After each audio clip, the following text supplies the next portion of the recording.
修仙界大藤10层最多只有1万年寿命，但陆清安是个例外，只要毁灭生机，他就能无限增加寿元。摧毁灵草，寿元加1天，当前余额25万年。安哥，老朋友死绝了，我也只剩最后3年寿命了。这狗老天把所有人都卡在大成期，躲不掉啊！走了，去吧，愿你依旧气运逆天。时光流逝，3年已至，老友大限将临。正当陆清安准备去送他最后一程时，苍穹却被蛮横的撕裂了。我乃仙界仙人，奉命带所有大成期上界成仙，速速滚出来！好恐怖的仙道回忆啊！强行引以飞升，打不过先怂一波，摸清底细再说。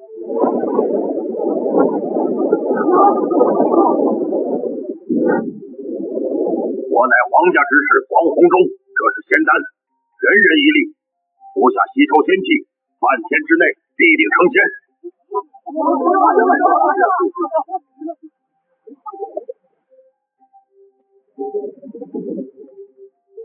警告，极危！检测到该仙丹内含隐性绝命蛊毒。天下果然没有免费的午餐，用含有蛊毒的丹药强行催生仙人，这皇家是想把我们彻底变成提线木偶，绝不能吃毒丹。陆清安凭借自身恐怖的阵法造案，布下聚灵阵，强行掠夺仙气，冲击仙境。半日时间，在极度紧张的修炼中转瞬即逝。恭喜突破仙境，寿命增加3万年，当前余额28万年。前辈饶命，我等自知愚钝，求前辈再给一次机会。连仙境都突破不了，留着也是浪费仙气。至于你们，从今往后就是我皇家真养的授权，突破境界的代价就是向皇家上缴3万年寿命，否则万古至今，生不如死。原来飞升只是圈养韭菜的骗局，黄宏中逼迫所有人进入神秘的兽幻塔，强行扣除3万年寿命兑换法宝上交。然而他做梦也想不到，这座塔即将成为陆清安的超级提款机。投入多少寿元进行换宝？规则如下：投入3万寿元可换先3品宝物，8万换4品，18万换5品。先投入3万寿元，寿元扣除3万，恭喜换取先3品上等法宝赤炎仙剑。仙剑宝物居然真的能用寿命直接买，皇家只让我交3万年的保护费交强，让我手里捏着足足28万年的寿命余额，竟然把我当韭菜，今天就把你们这古库抽干，再投入8万寿元。寿元扣除8万，盲盒开启。恭喜抽出先4品上等仙剑青红。再来，继续投入8万寿元。恭喜抽出先4品绝等法宝护空非洲。最后8万，给我梭哈！恭喜抽出先4品绝等和质宝，体内储存金珠，此物引入血脉，可隔绝仙界一切探查。有了这个绝命空间珠，黄宏中就算是把眼睛瞪出来，也别想搜出我一件宝贝。凭借着体内空间珠，陆清安完美蒙混过了黄宏中的搜身。回到洞府后，他翻开了皇家下发的仙界修炼法门。原来我刚突破的只是仙界最底层的星运境，那嚣张的黄指示是高了2阶的月宵境，而我刚才抽到的绝世仙剑，竟然是跨越了4个大境界的玄光境大能专属。警告！检测到该功法内含透支本源的催生阵纹。果然是各个韭菜的催熟剂，我必须去外面买正常的仙境，还有能焚烧刷寿命的仙草。武道友，我不愿坐以待毙。今日去盘龙城内收集了各大商会和工会的详细情报，不知你可感兴趣？地图和所有情报我都要。命虽然保住了，但现在的陆清安急需海量的仙石来购买无毒的修炼资源。幸好他靠盲盒抽出了能掩盖气息的白狐面具，那把多出来的仙4品长剑刚好拿来换点零花钱。这把剑市场价多少？你说个数。若是价格合适，我这儿还有其他好东西。贵客，这把青红仙剑可是连5大家族的玄光境长老都眼红的至宝啊！我给您一个公道价，13万5千下等仙石，您看如何？少了。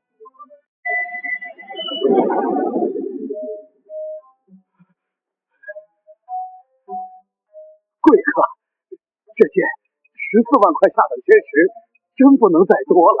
行，不过仙石不用全给我，给我拿一套仙5品修炼功法和一套仙5品身法。仙5品，陆清安砸出数万仙石，交易完成，他带着足足7万仙石的巨款和顶级功法走出了聚宝斋。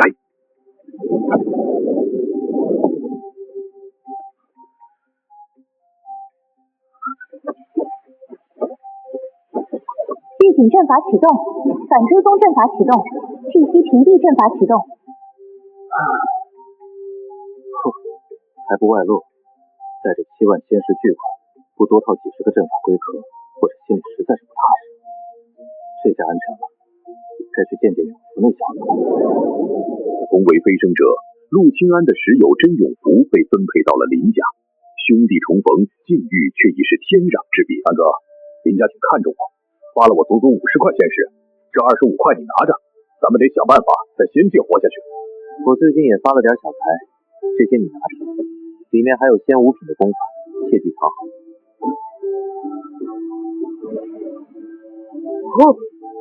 2万仙石，还有仙5品功法。三哥，你难道去抢了盘龙城的金库？速速收好，赶紧修炼，别丢了命。有事用玉简联系。回到洞府，陆清安正盘算着如何去弄一团仙火来炼丹，刚一出门就撞上了邻居徐清莹。我猜你也是炼丹师，你我合资购买一团仙火如何？我有一门秘技，能将仙火一分为2。合资买火倒是个省钱的买卖，不过仙石够了，我们即刻启程去炼丹师公会吧。不用，我自己去买就行。你在洞府等我。开什么玩笑？这种身材火爆、长相绝美的女人，走在大街上简直就是行走的红颜祸水。万一惹来哪个大家族的纨绔子弟装装打脸，我这几万仙石和绝密身份岂不是要报复？坚决不能一起走。换上面具遮掩气息后，陆清安独自一人来到了炼丹师公会。为了光明正当的购买大量仙草，他必须伪装成一名背景深厚的炼丹大师。老友，普通的1品仙火1000仙，至于1品仙药，你需要多少份？仙火随便来一团，至于仙药，隐修丹的仙药来100份，聚仙丹的仙药先来600份吧。你说多少？600份？老友，这加起来可是足足2万仙石的巨财，你确定？点点吧，赶紧装货。买回仙火让徐清莹一分为2后，陆清安立刻开始闭关炼丹，因为他心里一直有一个极其疯狂的猜测：如果凡间的结草能增加1天寿命，那仙界的仙草呢？金水1品香草，寿命增加10年，当前余额10万零10年。找一株最垃圾的1品仙草，就能长10年寿命。有了寿命，我就能去兽幻塔换顶级法宝和仙石，这时我就能买无尽的仙草继续烧。这哪里是炼丹，这简直就是修仙界绝无仅有的寿命永动机。沉浸在烧仙草卡 bug 的狂喜中，陆清安闭关了2年，靠着自己炼制的仙丹，他的修为悄无声息地突破到了星辉境2层。陆道友，2年未见，我有一条快速赚取仙石的途径，不知你可感兴趣？说，我们组织了一批同伴，准备去城外猎杀1品仙兽，运气好，一天能赚几百仙石。仙兽，凡间一头妖兽的生机是人类的10倍，仙界的仙兽，要是宰了一头，得报上多少寿命？何时起程？为了验证猎杀仙兽能否获得海量寿命，陆清安跟着大部队来到了危险的野外。为了不暴露阵法师的身份，他极其自然地玩了一手无中生有。咦，诸位快看，我好像捡到了一个阵法。这是能定位仙兽的预警阵法，天助我也！有了它，我们绝对能满载而归。诸位，随我围猎。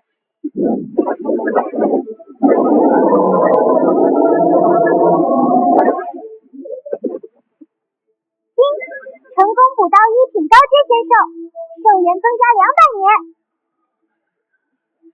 一头最垃圾的1品仙兽，居然能长200年寿命，比烧仙草快多了。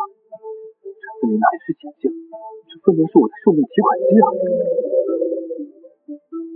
！2天时间，陆清安靠着疯狂的边缘补刀，硬生生把方圆几千里的仙兽刷了个干干净净，狂赚2万年寿命。正当他销毁了阵法，准备带队见好就收时，变故出生。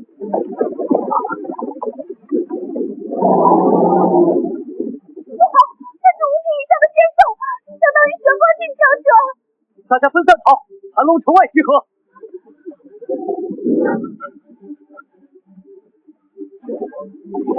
安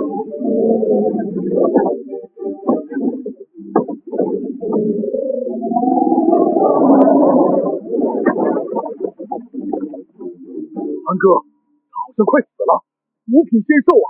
还有他背上那把仙剑，咱们发财了！快过去捡漏！怕死的不够快是吧？这种级别的怪物，临死前的反扑足以把我们撕成碎片。就在这儿，不要出非洲护照半步，给我用最强的法术，火力覆盖，轰死他！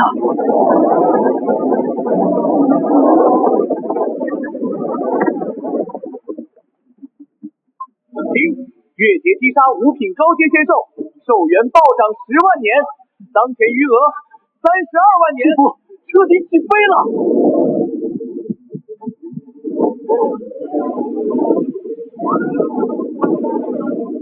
废话少说，看货！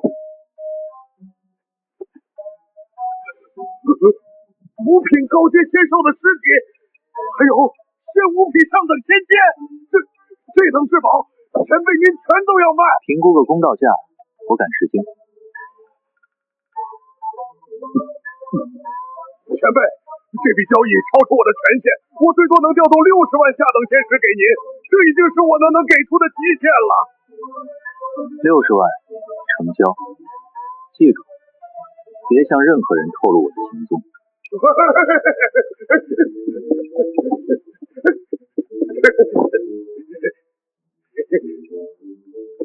完成今天交易的陆清安迅速褪去伪装，回到城门外与队友会合。众人正兴奋地盘算着这2天猎杀的100头一品仙兽能卖多少钱。一股令人窒息的死亡威压突然笼罩全场。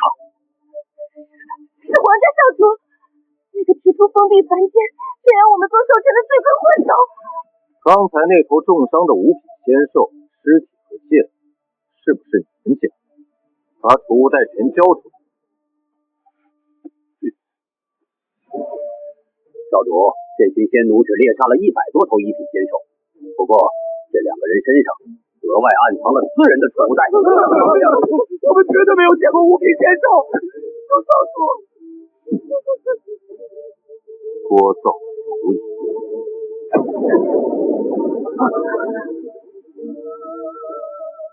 在经历了一场生死危机后，苟活下来的众人带着100多头仙兽的尸体来到了聚宝斋的1楼大厅。本以为能换取几万仙石的丰厚回报，但仙界底层的残酷远超他们的想象。120头一品仙兽是吧？看你们是皇家圈养的兽权，给你们算个打包价，2万下等仙石，爱要不要？2万？按照市价，这些仙兽至少价值4万仙石，你这是明抢！市价那是给仙人的市价，你们一群被圈养的仙奴血石也配跟我谈市价？2万仙石多一颗都没有！2万仙石多一颗都没有，怎么还没想好？真是2万实在太低了，能否请您看在林家长老养子林动大哥的面子上，通融一二？原来是认识林动前池啊！行，我给林长老一个面子，加5000，2万5全收，不能再多了。陈大师，既然如此，能不能就当今天我们没来过？这批仙兽我们不卖了。不知好歹的东西，真以为搬出林动就能当护身符了？就算他爹今天站在这里，也得恭恭敬敬叫我一声陈老哥。2万5不卖，今天你们谁也别想安然无恙的走出去。出了这个门，全城都会知道你们身怀巨款。我看是你们命硬，还是外面的豺狼手段硬？明长，难道现在就没有王法了吗？王法，在这盘龙城，实力就是王法。给你们3息时间考虑，是要仙石还是要命？坑点仙石无所谓，但拿灭顶之灾来威胁，这事过界了。刚好试试你的仙上刃的刘胖子好不好用。就在前2日，凭借着陆清安卖给他的那把仙4品青红剑，刘不得立下大功，被商会会长破格提拔，荣耀升任玉宝斋总管。我的人在你们1楼贵宾室被一个叫陈武天的执事扣下了，带头的人叫许由之。哎呦，我的活祖宗！您息怒，陈武天那个老糊涂敢动您的人，您稍等，我这就去扒了他的皮。3息时间一到，许攸之绝望地闭上眼睛，浑身颤抖，准备屈辱地交出储物袋。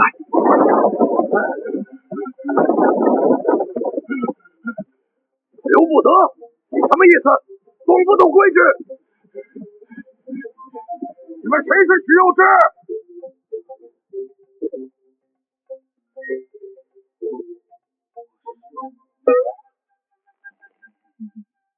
哎呦，这小友受惊了！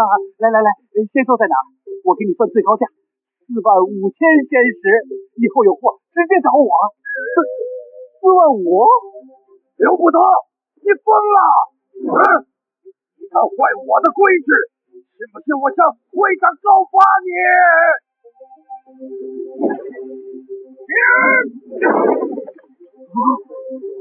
瞎了你的眼！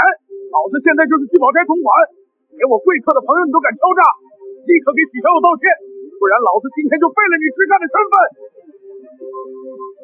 先前失礼了。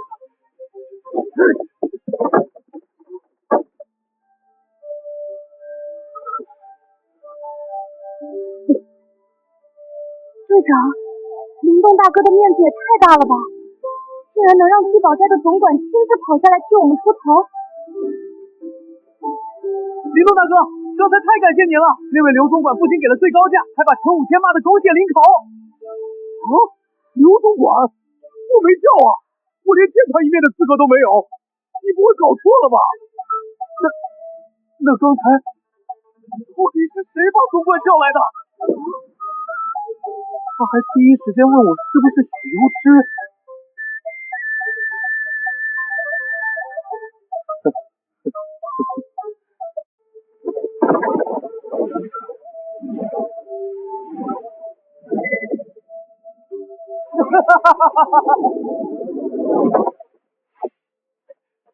安哥，刚才聚宝斋那总管是你叫来的吧？你不愧是我大哥，才到仙界没多久，你就混成这样了，绝对是上辈子拯救世界了。这些仙石你妥善保管，切莫招摇露富，也别急于购买丹药或修炼资源。现今我们的处境很危险，必须谨慎一些。30万仙石，安哥，这太多了，我不能收啊，太吓人了。那头仙兽与仙剑是你我一同发现，我怀疑是借了你的气运，那重伤的仙兽才会倒在我面前。你就收好，争取继续突破到更高的境界。而且你不是常说有福同享，有难同当吗？如果没有这小子逆天的气运在一旁，那头重伤的五品仙兽绝不会刚好倒在我面前。这把必须拿着。甄永福知道陆清安做出的决定不会轻易改变，他不再矫情，眼眶微红，死将楚代抱进怀里。安顿好兄弟后，陆清安收到了商会总管刘不得的传音，皇家少主正在封查五品仙剑的卖家。好在刘不得画了张满脸络腮胡的假画像，成功把水搅浑，危机暂时解除。陆清安改头换面来到了炼丹师公会。炼制2品聚仙丹的仙药，来2000份。前辈，你说多少？2000份？这可是足足20万仙石的巨产啊！我们分会的库房都得被您搬空了。点清仙石，赶紧装货。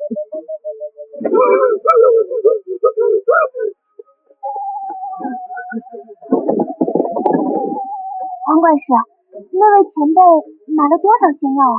整整20万仙石，眼睛都不眨一下呀！这才是仙界真正的大能啊！20万，我们一群人豁出命在荒野里滚了一圈，才分到4000块，觉得发了横财。人家买个药的零花钱就是我们的50倍，这仙界究竟是个什么害人的地方？2000份仙药换作普通炼丹师，哪怕不眠不休，也要炼制数十年。但在拥有寿命永动机的陆清安面前，一切都只是数字的叠加。丁，托付2品聚仙道，修为增加。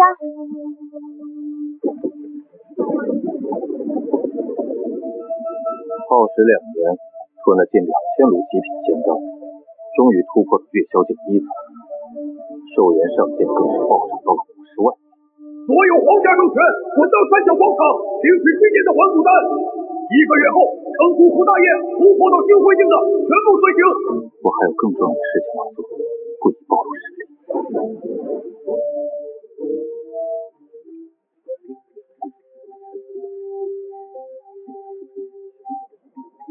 说了吗？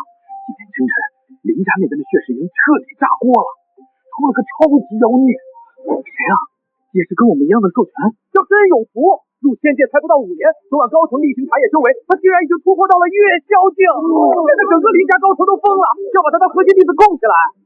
听说长老们也在严密盘问他，这海量的修炼资源到底是哪来的？申永福，你大爷的！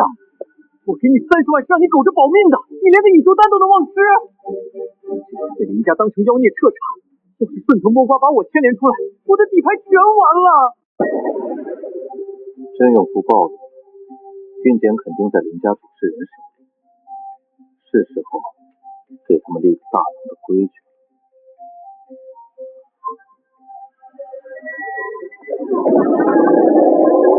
让你旁边的林家主事人滚来与我对话。道友息怒，在下林不凡，多谢道友赐予永福海量的资源。哼，我本想助那小子脱离你们林家，林不凡，我观此子气运逆天，是个不错的苗子，才会暗中倾囊培养他。道友果真是性情中人，不知道友何许身份？他是我们林家，应当登门拜谢。得了便宜还卖乖，老子要不是看他身中蛊毒，早带他离开盘龙城了。申永福，你给老子听着，若日后在林家受了半点委屈，可在当初见面时地留信，老子立刻踏平盘龙城，带你走。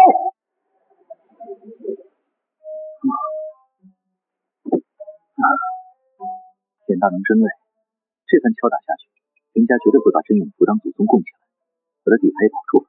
危机解除，但陆清安深知1个月后城主府大宴，如果皇家只有取几个星辉镜，他混在其中必然犹如黑夜里的火把，无处遁形。要想藏得深，就得把整片森林都种满树。这702品血丹药，我得找个天衣无缝的隐蔽山洞散发出去，帮皇家凭空造出10几个星辉镜。但这事却不能说会到人脉广。陆道友，我在城外密林中发现了一处荒废的洞府，外面有一个很强的仙阵封印着。我准备组织几个朋友前去破阵，想到你是阵法师，便想请你同行。里面的宝贝大家平分。这还真是巧合，老子正愁没地方藏丹药，他连山洞都给我找好了。好，你且将地图画给我，我明日提前去布置一二。拿到地图后，陆清安改头换面，戴上白狐面具，马不停蹄地赶往城外。然而当他抵达目的地时，却发现有人捷足先登。阁下可是阵法师，此阵极强，能防御月宵境10层的攻击。若你能助我破阵，里面的机缘共享。成交，阁下最后。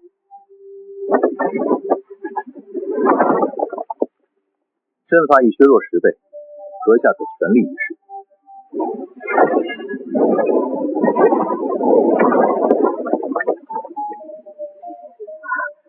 阁下好手段。阁下实力强横，我们进去吧。这般毫无防备，看来真是被保护得太好，偷偷跑出来历练的城主千金，典型的人傻钱多装备好。此洞府是阵法的气息，为何让我真心逆流，如此难受？坏了，他中招了，绝对是那种极品的催情魅毒。他可是城主府的千金，我要是和他在这儿发生点什么，绝对会惹来灭顶之灾。你看起来好凉快，让我抱抱。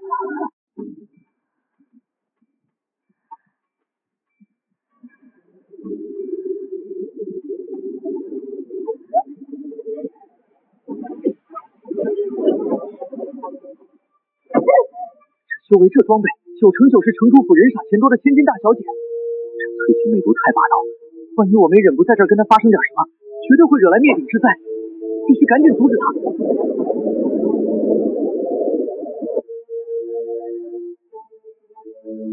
放我出去吧，多谢阁下出手相救。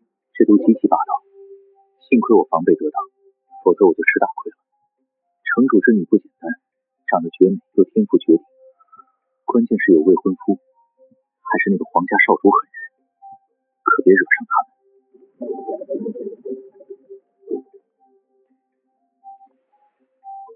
10万仙石，100株3品仙药，100仙4品下等仙剑，1本仙5品功法，还有一本特殊的无名剑法。仙6品，这放在整个盘龙城都是能掀起血雨腥风的至宝。还好，平日我不炼丹时可以买仙药摧毁，快速提升寿命。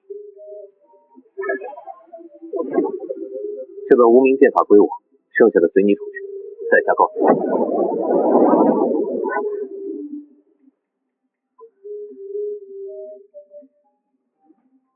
完成机缘布置后，陆清安收到刘不得传音，对方称皇家少主已放弃对他的搜寻。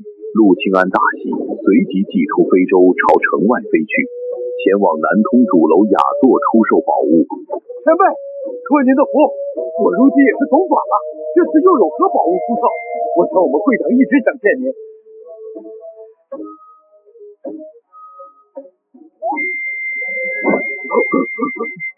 这阵法复刻了一本书籍，我可能需要问问会长。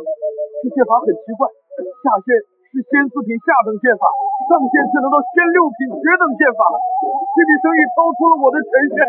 行，你问。道友，这剑法非凡，虽然是一本复刻本，可以给价50万仙石。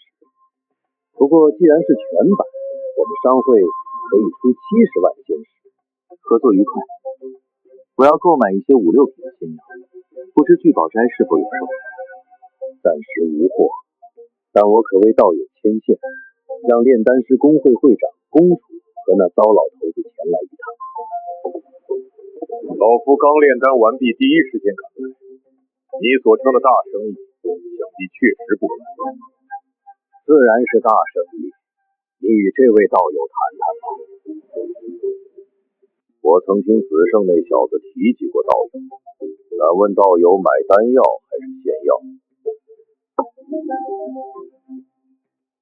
？100万仙石，全部用来买5、6品高阶仙药。行，55株，当是交个朋友。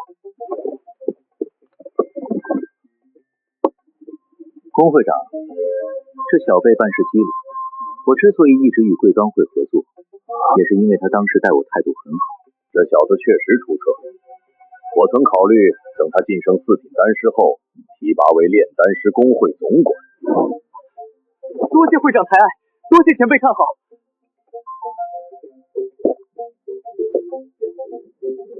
难道前辈知道我们会长会提拔一个总管，所以才特意卖仙剑来提拔我成为总管？这难道是巧合吗？距离城主府大宴只剩最后的1个月，为了能在传说中的兽幻塔里大肆消费，陆清安做出了一个疯狂的决定，用2品杀阵物理摧毁它，花了100万仙石买来的所有5品仙药，强刷寿命。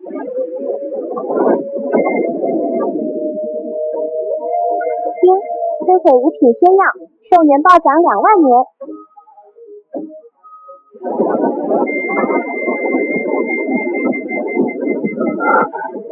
株2万年，55株就是110万年，加上我原来的余额和2品仙药，168万年。等宴会结束进了兽幻塔，要把仙6品的至宝全给包圆了。1个月的时间转瞬即逝，在陆清安的暗中谋划下，徐清怡带着一群底层的皇家授权，顺利探秘了那座废弃洞府，并巧合地得到了一大批2尾聚仙丹。25名星归晋，你们是我带过最出色的一届，今日跟随少主赴宴，若能被少主赏识，便可彻底摆脱家畜身份，正式加入皇家。硬生生造出25个星辉剑，我这片弱子算是彻底藏进森林里。今晚的大宴，我只需安静当个透明人。陆道友，我的直觉告诉我，今夜你会大展拳脚，我们都会摆脱这任人宰割的身份。大展拳脚？盘龙城大佬云集，老子绝对要当个缩头乌龟，谁也别想让我出风头。夜幕降临，城主府大宴正式开启。盘龙城5大家族、各大公会的顶尖大佬齐聚一堂，这里是权力的中心，也是稍有不慎就会粉身碎骨的名利场。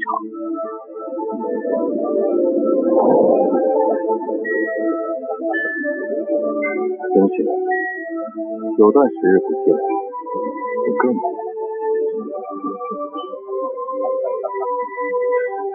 城主的亲戚不如你选吗？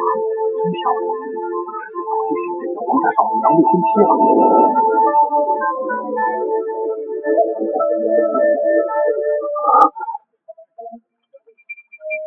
我操！这身段，这眼神，她居然就是前几天在洞府里中了魅毒，哭着喊着要抱抱的面具女。她还是皇家少主的未婚妻。还好那天老子跑得快，不然今天非得被活剥了不可。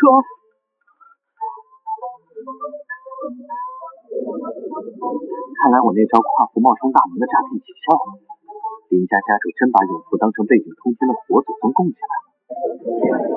仙剑宗长老宋渊明一身修为早已超越虚寂境，达到了传说中的琉璃境。他的到来如同真龙降临蛇群，压得全场无人敢喘息。恭迎仙剑宗宋长老！各位无需多礼，老夫只是来讨杯酒喝的。你们忙，老夫随便找个偏僻的空位坐下便是。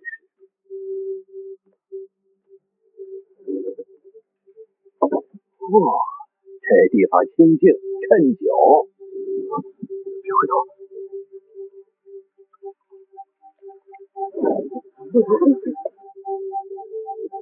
各位小友无需紧张，你们看，就像我身前这位小友，面对老夫的威压，气息竟然连一丝波澜都没有，这份沉稳实属罕见啊！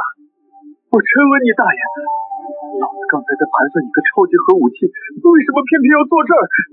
脑子宕机了，忘了跟着他们一起发抖了，这下反而成了全场最大的显眼包了。前辈说笑了，小人只是刚才吓傻了，没反应过来。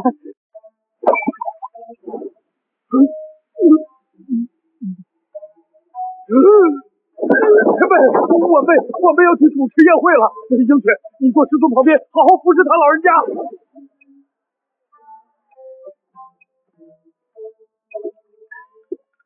徒儿，你父亲好像有些嫌弃完事这一身味道。师尊莫怪，父亲他视觉成体。他妈有洁癖，你跑了！有老子一个人在这里，硬扛琉璃镜核武器的终极的生化辐射，这城主真狗啊！宴会正式开始，皇家少主黄轩宇主动让自家授权上场切磋，引得全场喝彩。黄轩宇更是得意忘形。然而，这风头却引来了对头家族的不满。黄先知培养的人确实不错，不过比起林家那位刚飞升就达到月宵境的真永福小友，还是差远了。这天赋不比黄贤之当年差呀！文阴阳，你少在这挑拨离间。永福现在的实力与轩宇少主还是有很大差距的。真永福是吧？既然大家都想看，我便将修为压制到月宵境1层，不用任何法宝。若你能接我3招，我赏你20万天石；若你不输，我给50万。高空之上，2大天才同境界交锋。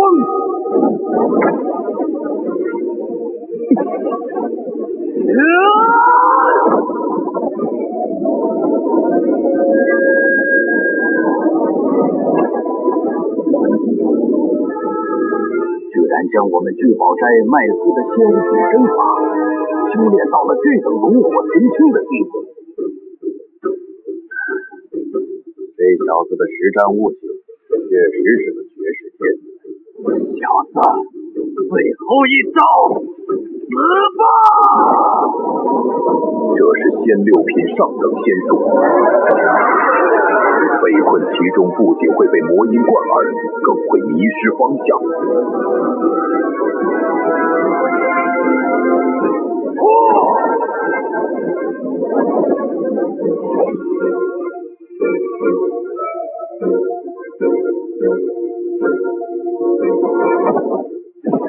堂堂皇家少主，既然输了，那50万仙石拿来吧。宴会后自然会送到林家，你急什么？偌大一个皇家，难道连兑现承诺的仙石都拿不出来？轩宇，把你的剑给他。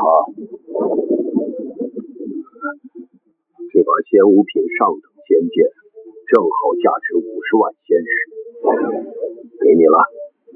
但我有个问题，你刚才那句话是觉得我们皇家毫无信用可言吗？伴随着黄震天的话语，一股专属于虚系境一层的实质性恐怖威压，如同10万大山般，直接死死碾压在甄永福的心口上。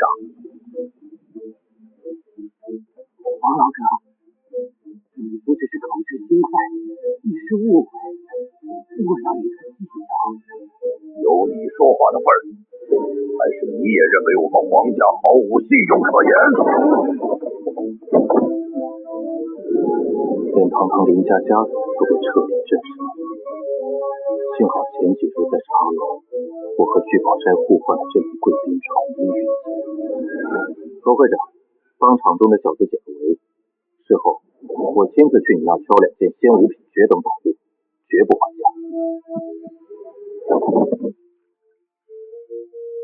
好好的宴会，何必把氛围弄成这般呢？黄家主，看在老夫的面子上，此事也算了吧。没错，何必与一个小辈计较？大家继续喝酒，大家继续喝酒。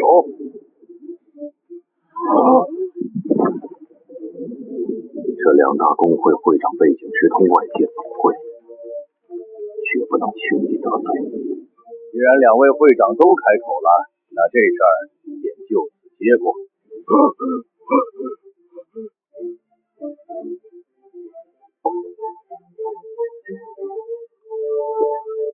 陆道友，过来我这边坐如何？眼下少主恨主恨死了甄永福，我们恐怕不能再去找他讨教经验了。我有直觉，少主很快就会对他动手。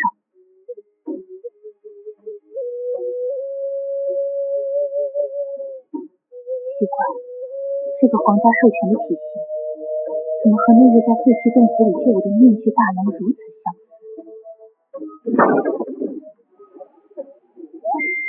那小子，过来。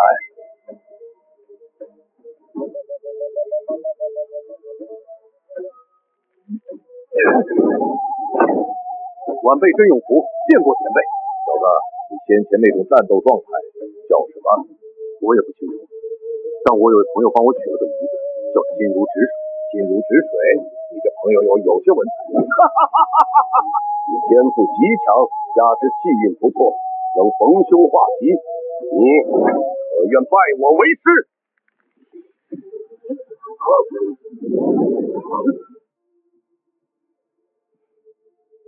奇了怪了，你为何往那边看？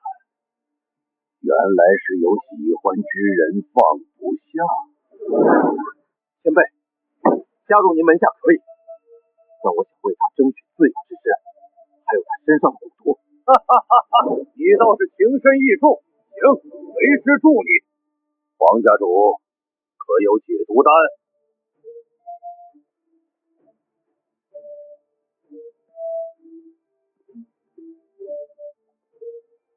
你自由了。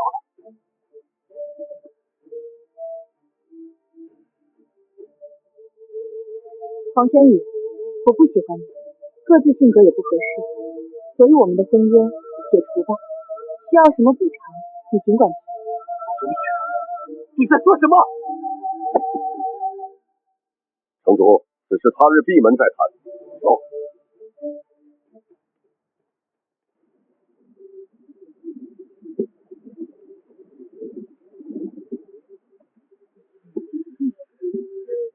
们谁与那个徐青莹关系最好？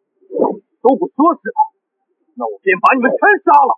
少主，我见过徐青莹多次与他交谈，他在凡间的时候与徐青莹关系就很好。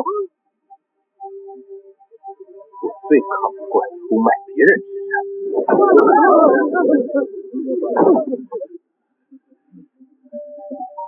还有你们，好了，别闹了，他们还有用处，带他们去受幻塔。今夜之事当作磨练，好好想想，若是你哥还活着，遇到此事他会如何处理？是，您说的对，我永远比不上哥。我真希望死的人不是娘三和哥，而是我，这样断然不会让你和家族丢脸。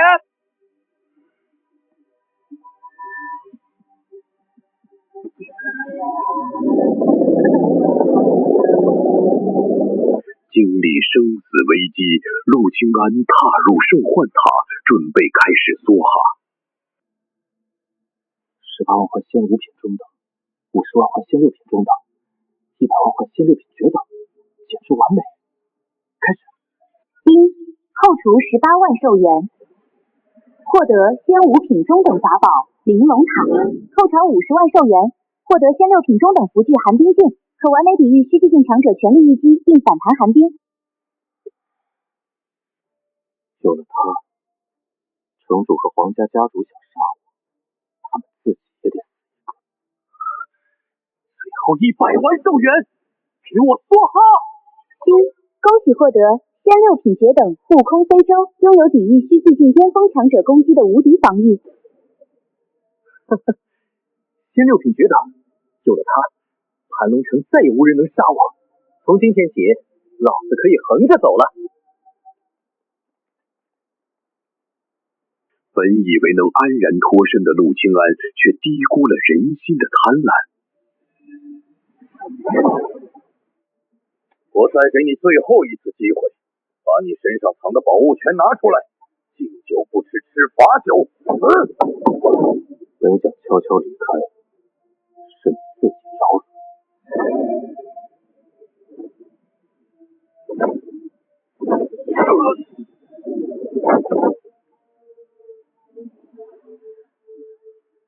你们看到了不该看的东西，正好我的宝物空间缺工人，余生就在里面度过吧。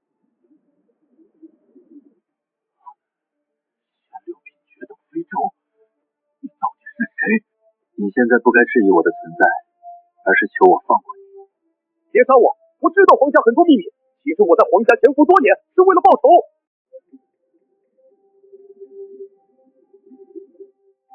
详细说说。我本是一介无名之辈，通过自身努力加入了皇家。我妻子跟我一同飞升，未能踏入月霄境，死在了星辉境3层。我恨皇家，我一步步往上爬，就是为了有朝一日踏入皇家高层，找到机会杀了黄晨宇。你觉得我会信吗？我所言句句属实。可你也为了私利，算计了不少皇家底层弟子，那是必须付出的代价。放你离开，我会睡不着觉。当然，我也会言而有信，留你。你自散全身功力，我会让你安然度过余生。若他朝黄轩宇气数已尽，我会满足你的遗愿，让你亲眼见证他彻底陨落，偿还因果。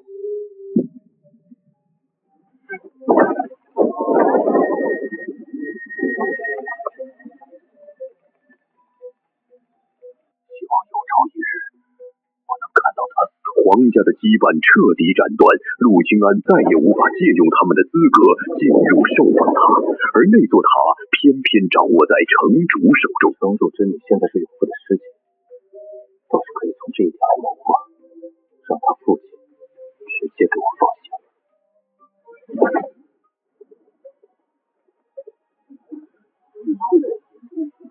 究竟是何许人，才能让2大会长在门口等待？仙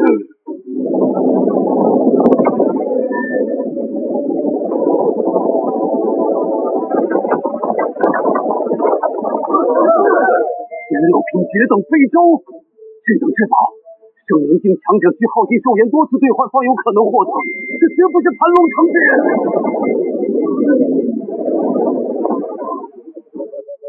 让三位久等了。未曾久等，刚到门口，道友就来了，里边请。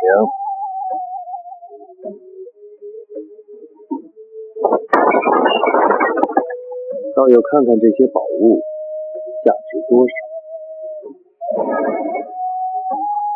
如果道友愿意全部卖给我们，我可以出价200万仙石。这价格不错。还有，此物你再帮我评估评估。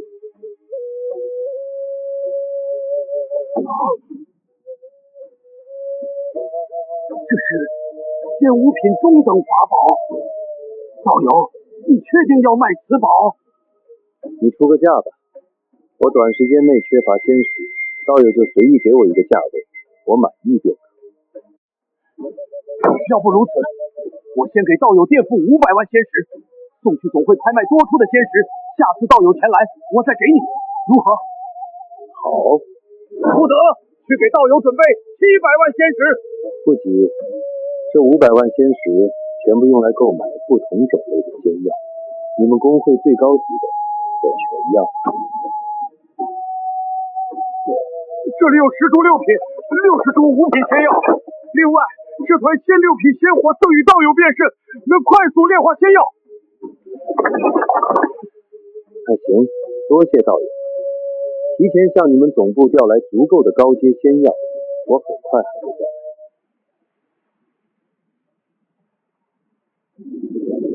开始吧。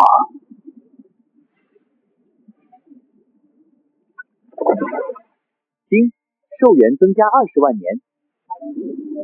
4株一起投入，寿元增加少了些许，有一株仙药的生机漏掉了。灵药不会出现这种情况，仙药才会。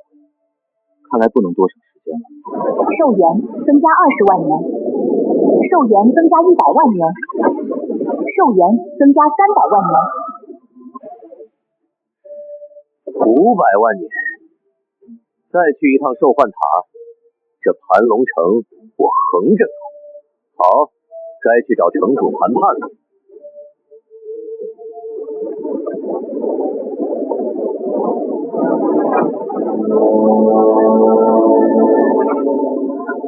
仙6品绝等飞针，城主府最高也不过仙5品，这非洲为何奔着我们来？甄永福，过来。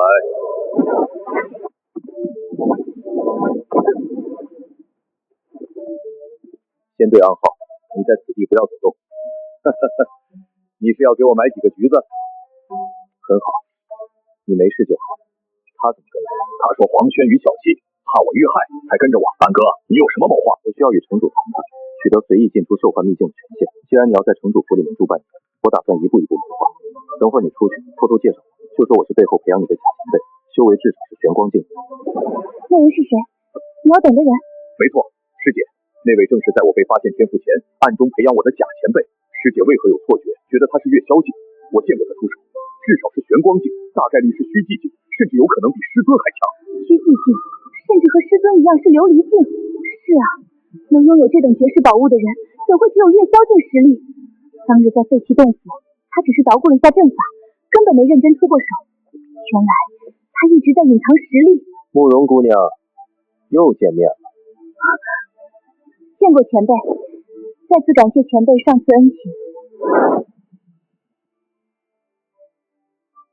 这小妞真好骗。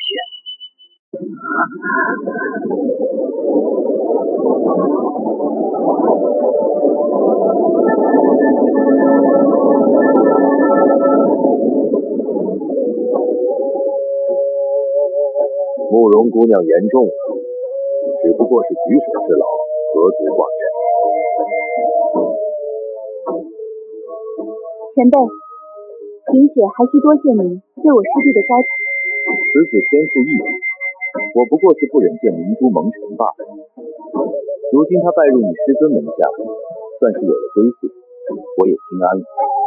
再者，能与天骄结交为友，也是我的幸事。说罢，陆清安故作前辈高人之态，爽朗一笑。别说配合他身后的仙六品诀等非洲，还挺像那么一回事。师姐，前辈来到盘龙城后无处可去，可否让他入住城主府内，算是师弟求师姐你了。若前辈不嫌弃，我等城主府自当奉为上宾。不知令尊是否方便？若是他人，我便算了。前辈不必忧心，我父亲素来好客，若得知您前来，定然欣然接待。那我便厚颜叨扰了。你们先行回府，我还有些许私事待办，稍后自会前往拜访。城主府不比别处，谋而后动，成功的概率才会更大。无论如何，在这盘龙城，这面具是绝不能轻易摘下的。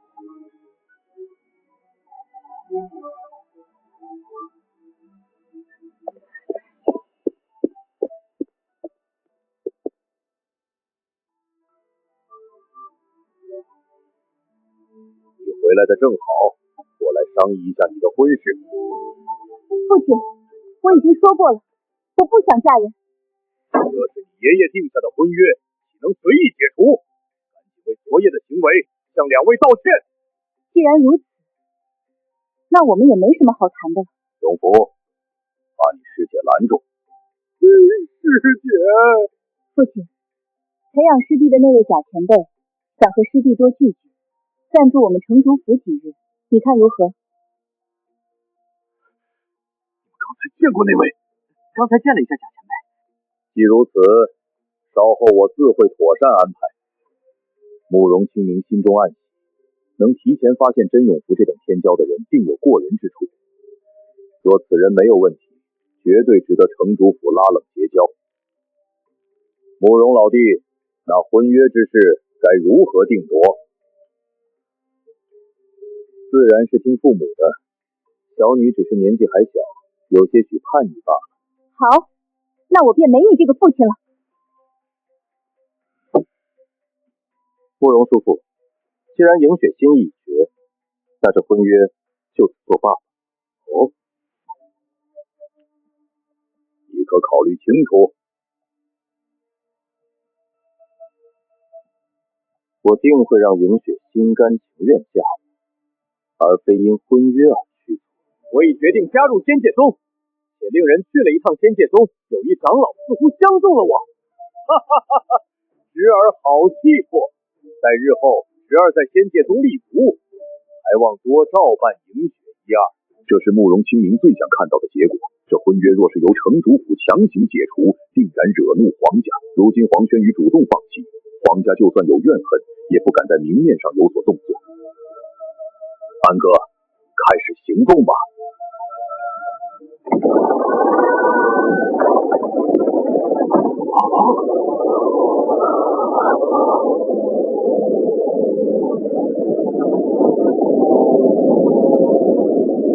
仙六品绝等非洲，这培养甄永福的人，居然有这等底蕴和实力！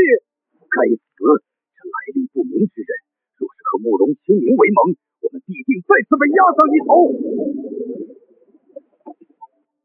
我已听小女谈起道友，欢迎道友的光临。奇怪，有一股神秘力量掩盖了他的气息，竟让我探知不出深浅。不过，单凭那非洲人至少是玄光境，甚至极有可能和我一样达到虚寂境。慕容道友久闻大名，此次前来想在贵府小住几日，不知可否？道友想住几日便住几日，常年留住亦无不可。了解我的人都清楚，我这人喜欢结交好友。道友不知如何称呼？在下姓贾，久闻皇家主大名。原来是贾道友，贾道友眼光果然独到。甄永福小友确实是前途无量。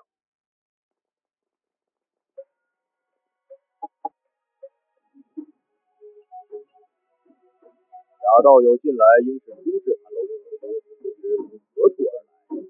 在下不过是一介散修，四海为家，行踪无定，偶经盘龙城，见此处风景宜人，故有心住一段时日。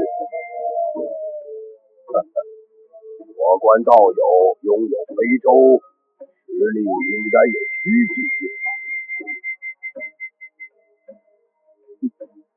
非也，我只是月宵境实力罢了。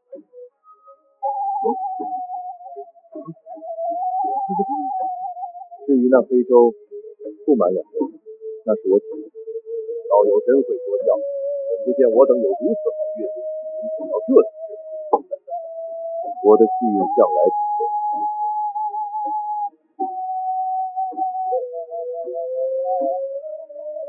鹰犬，你对此人了解多少？你可知他的修为？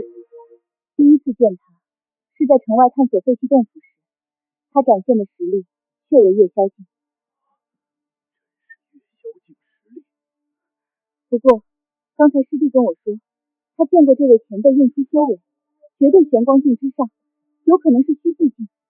师弟甚至还说，也有可能跟我们师尊一样，是琉璃境实力。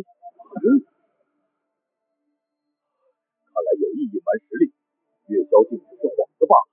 身为散修，行走世间，确实须得谨慎。这等老怪物怎能是小小月宵境？此人实力深不可测，绝不能轻易招惹。安哥，刚才你为何说自己月宵境实力？你不是说要装强者，让他们把你当成同辈吗？你得学着点了。我本就只有月宵境修为，若要在城主府常住，免不了会有虚应修为的时刻。但是，不怕他们真的把你当月宵境实力，惦记你身上的好东西。你以为这漫天的声势当真是随性而为？既然已经有了这6品非洲坐镇，再配上我这一身行，只要这风评先入人心，旁人谁会信我只是区区月宵境？他们只会觉得我在隐藏实力，不想说真话。自己高啊！多高？得这么高！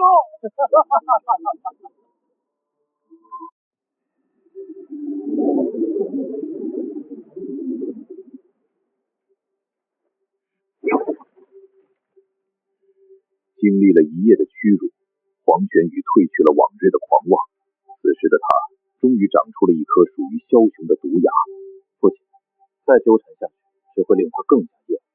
不如放手，尚能保留些许颜面。而且我的天赋不凡，日后成为仙剑宗长老亲传，有的是机会再度接触。我也不顾颜面，今日却谈起颜面来，你可知因你这自作主张，令家族利益受损？若不同意退婚，慕容清明便欠我黄家一个说法。日后无论与成都府有何冲突，我们都可进退自如。若是你兄长还在，罢了，你自己的事情你自己做主吧。纵然再度可依然不曾相处不久。确实，我和慕容清明对谈一下确实好，我一定会效念正念。我比兄长强100倍。安哥，这些仙石还给你。40万仙石，你不会那把仙剑出手吧？让给城主了。用了你那么多资源，我也挺不好意思。眼下终于是可以还你了，你自己留着吧，我不缺。安哥，咱兄弟俩也得有个规矩。而且你那仙6品血等飞偷，听说那宝贝对资源的损耗可不得了。你看我像是缺这点东西的人吗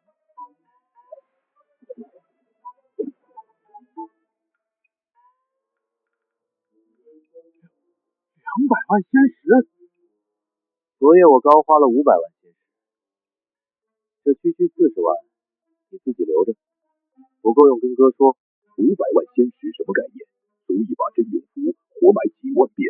对于普通修士而言，这是几辈子不敢想的巨款，但在拥有无限寿元的陆清安眼中，不过是一串随时可以刷新的数字。他们来了。道友，刚才有客人怠慢了，此房可还满意？甚好。刚才听小女说，在废弃洞府遇险，多亏道友相助，这份恩情得报。道友有何需求，我们尽量满足。这慕容清明洁癖极重，定是对女儿的清白之事尤为在意，正好借着他报恩的由头，把受换塔的权限拿下来。其实我也不缺什么，不过此城的受换塔由道友掌管，我体内寿元上峰，或许想去换些宝物。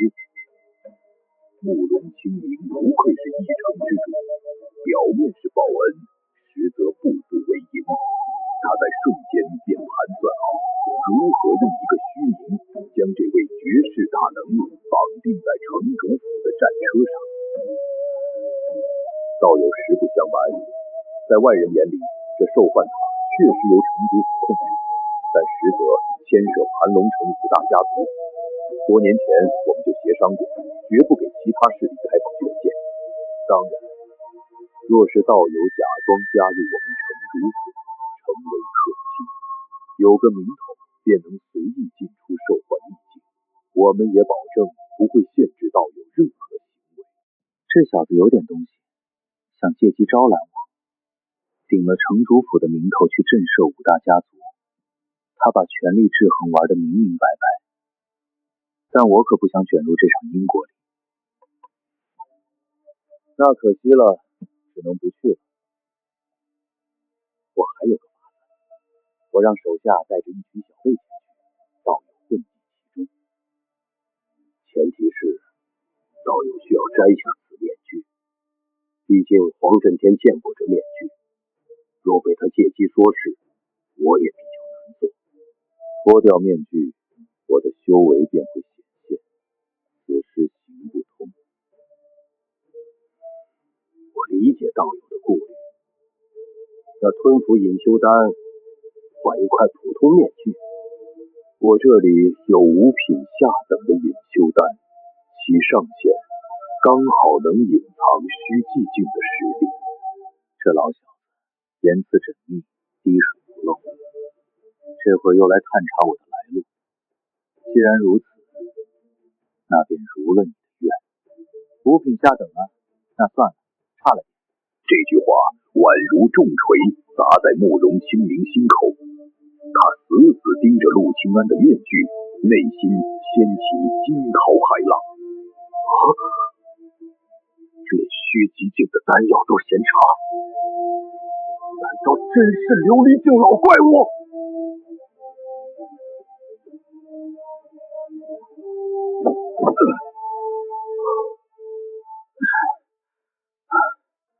不知怎的，总觉得城主言语之间暗藏玄机，听得我云里雾里。此人不简单，我也不想跟这种人说话，着实累啊。盘龙城的6方势力犹如一盘互相制衡的死局，贸然入局只会引火烧身。陆清安深知，要想获得真正的自由，就必须前往更广阔的天地。距离最近的更高级的受幻塔，在仙剑宗山脚下的望虚城，那里有更为强大的圣灵境强者。我必须在盘龙城积蓄足够的底蕴，方能无虞前往最后关口了。给我破！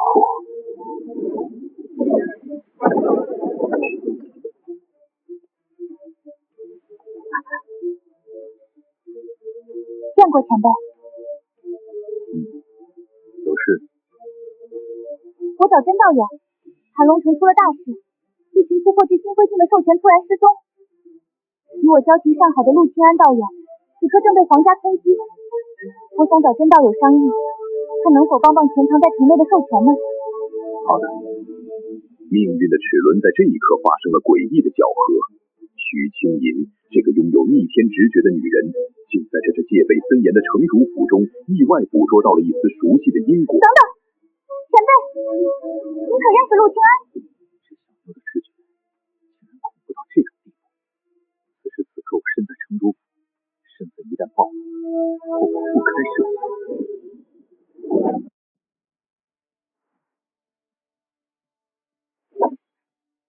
未曾测闻，何出此言？这感应如此强烈，难道他真的是？晚辈忽然心生直觉，觉得前辈是陆清安道友。直觉？你竟信这虚无缥缈之物？你认识那人，可有我这等实力？不清楚，但我的直觉向来很准。知道的太多了。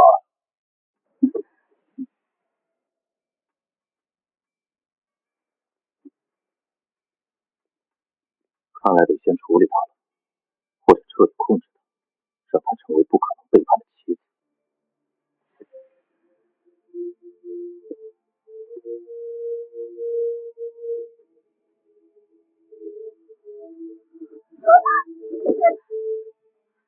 你要做什么？你不会真是陆道友吧？那你打我做什么？我们不是朋友吗？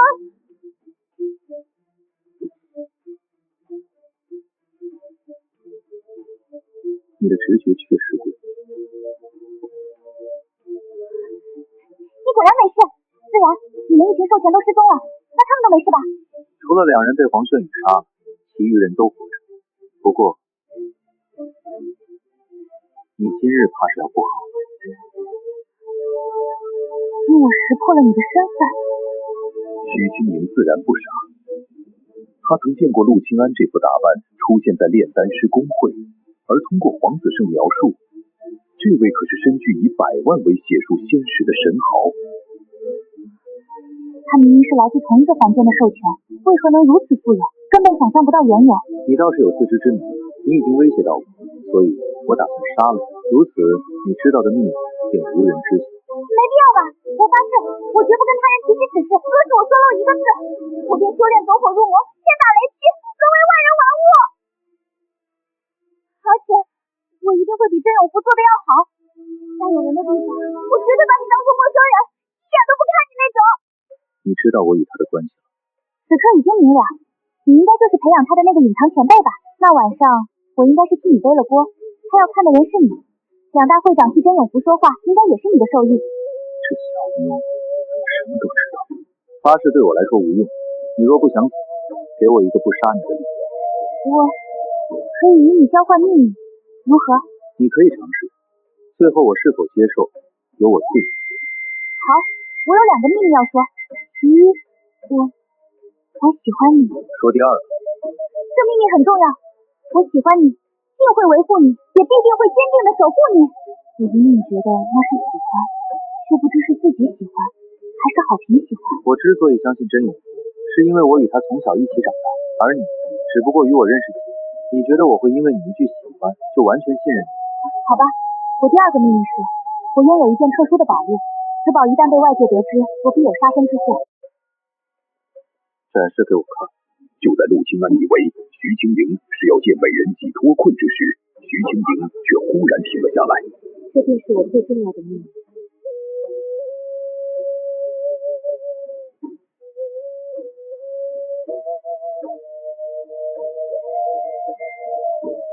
此宝瓶乃是我的半生之物，自我出生之时便与我相伴。这便是此宝瓶的主要作用，可以利用各种能量复刻一些物品。此外，我发觉这宝瓶好像拥有灵性。我的直觉并不特殊，而是每遇到紧要事情时，就会有一道念头突然出现在我脑海里，这是这宝瓶诞生的念头。此宝瓶旁人能否使用？此宝是半生之物，似乎只有我能驱使，即便至于和他处，只需一个念头便可重归于我体内。你方才提到任何能量皆可用于复刻仙石。不错，仙气、强大的热量、生机等皆可，甚至仙药的药力也行。我焚烧仙药后残留了大量药力，废物循环利用闭环了。这秘密足够了吗？其实我可以成为你的助力，甚至工具。只要你不杀我，我的直觉绝对可以在一些特定的行中助你逢凶化吉。好，但我尚需为你施以手段，否则我难以心安。你莫非是要给我吃什么毒药，然后控制我吧？好吧，我吃。但你不要杀我，我可是个好人，且从未想过害你。好，接下来我还有一件事要你铭记于心，若是做不到，那你也没必要活着。还一件事，小意思。第一，在外你要与我保持距离，我不主动接近你，你便视我如陌生人。第二，眼神交流亦需谨慎，即使看我，也要极为隐晦。第三，你日后行事需低调，遇到麻烦能避则避。第四、第五、第六、第不是只有一条吗？感情自己从未得罪过他，单纯是他太过谨慎了，所以才不想有任何交集。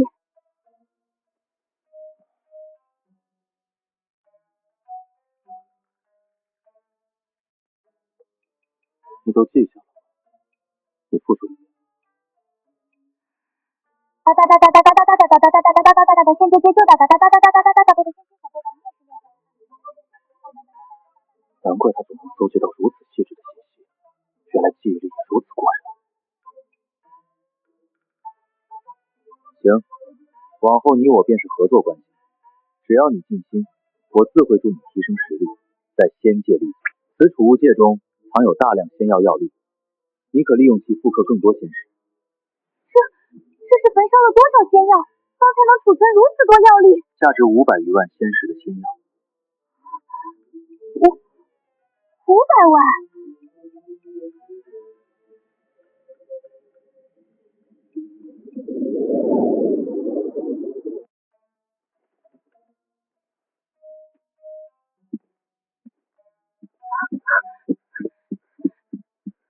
那件事，你还没有回我。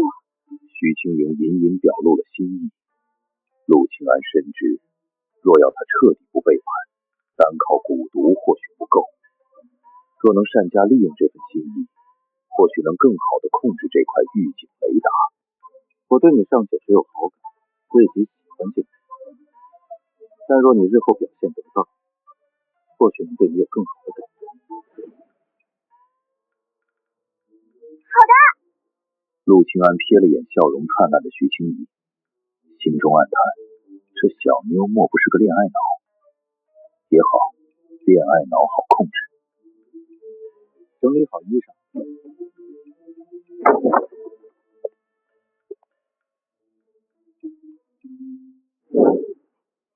安哥，你们这大白天的，进来。在外，我依旧是培养永福的假前辈，你们需与我保持距离。待会儿去城主府大厅，徐清怡，若直觉有警示，隐晦提醒我。对，城主刚传音说盘龙城发生了大事，让我们立刻过去。陆清安立刻察觉到了诡异，原本5大家族中只有黄震天是虚寂境一层，可才过去1晚，其余4位家主竟然仿佛约好了一般，全都突破到了虚寂境。不好，我最大的底气是那面寒冰镜，可它最多只能抵御2次虚寂境强者的攻击。如今满屋子都是虚寂境，我的防御手段彻底不够用了，必须尽快再进一次兽幻塔，换取更强的保命底牌。诸位，面对此事，我等必须严控兽幻秘境。自今日起，6方势力各派精锐把守入口，绝不能给那血魔一丝可乘之机。我刚想去塔里，你就下令封锁。还有，血魔是个什么玩意儿？此血魔以人血为食，昨夜已在城中悄然灭了100人。他大概率藏匿在城中，大家务必加强警戒。失去预警了，这盘龙城要大乱了。贾道友，不知你对此事有何见解？全场所有虚寂境强者的目光瞬间聚焦在陆清安身上，所有人都在暗中猜测，这位神秘大能究竟是虚寂境10层，还是传说中的琉璃境？如慕容道友所言，这些魔族不过是虚寂境而已，实不足为惧。诸位只需细心搜寻，必能剿灭。道友有所不知，不久前有一座城池被魔族屠戮殆尽，无一人生还。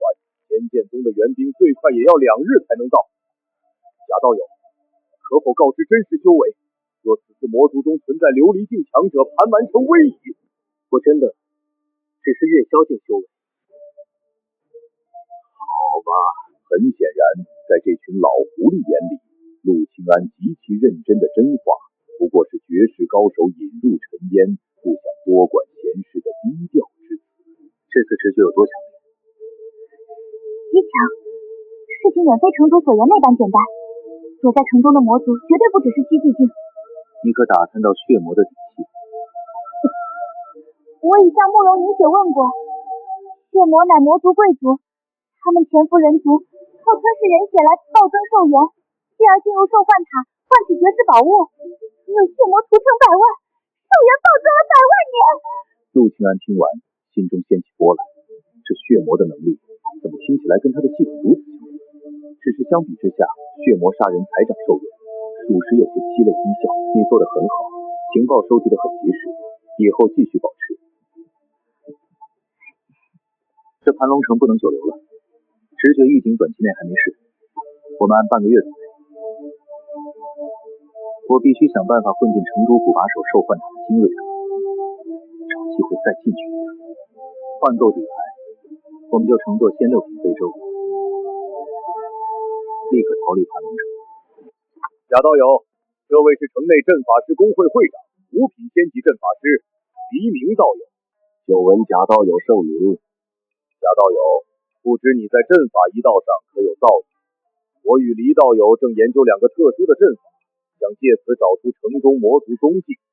陆清安面具下的眼睛猛地一瞪，其中一个是他在森林猎兽时故意破坏的预警阵法，另一个是随手卖给聚宝斋的复合阵法。这破烂玩意儿全跑到这儿当宝贝供着了。这2个阵法结构精妙绝伦，我生平仅见。铭刻手法绝对是传说中的大师级，我等公会高层倾尽全力，也无法解析其内部核心禁制。若能请高人指点研究透彻，只需1月，我便能将其改造成侦测魔族的利器。贾道友刚来盘龙城，这阵法也是近日出现。道友，莫非你认识这布置阵法的高人？不用找了，此2阵皆出自我手。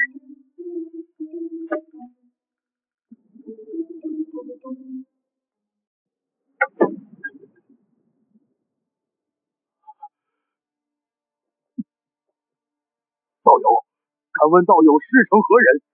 此等精妙的阵法结构，老夫修习阵法多年，竟闻所未闻。并无师承，这是我平时瞎琢磨出来的，属于小道，让黎道友见笑。此言一出，比得知阵法出自他手更让黎明震撼。在黎明眼中，这超脱仙界常规体系的创新，非万古难出的阵法奇才不能为之。道友真乃奇才，不知能否将这2大阵法的结构教授于我们？眼下盘木城危在旦夕，急需此阵。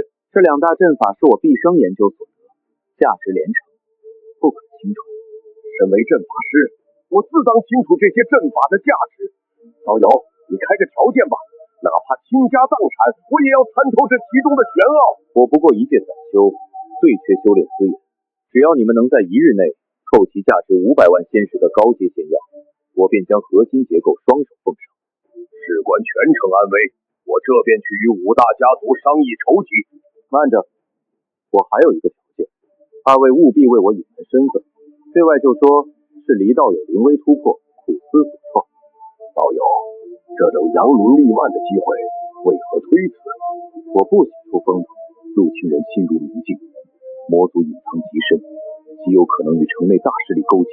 若此刻暴露他能揪出魔族，必将招致魔族的疯狂暗杀。好，这份名声和随之而来的风险，我一并背了。黎明道友已研究出揪出魔族的阵法，但布阵需要大量仙药作为能量引子，价值需在500万仙石以上。各方平分。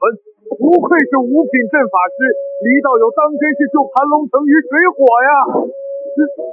只是我孙家近期采购频繁，仙药储量有限，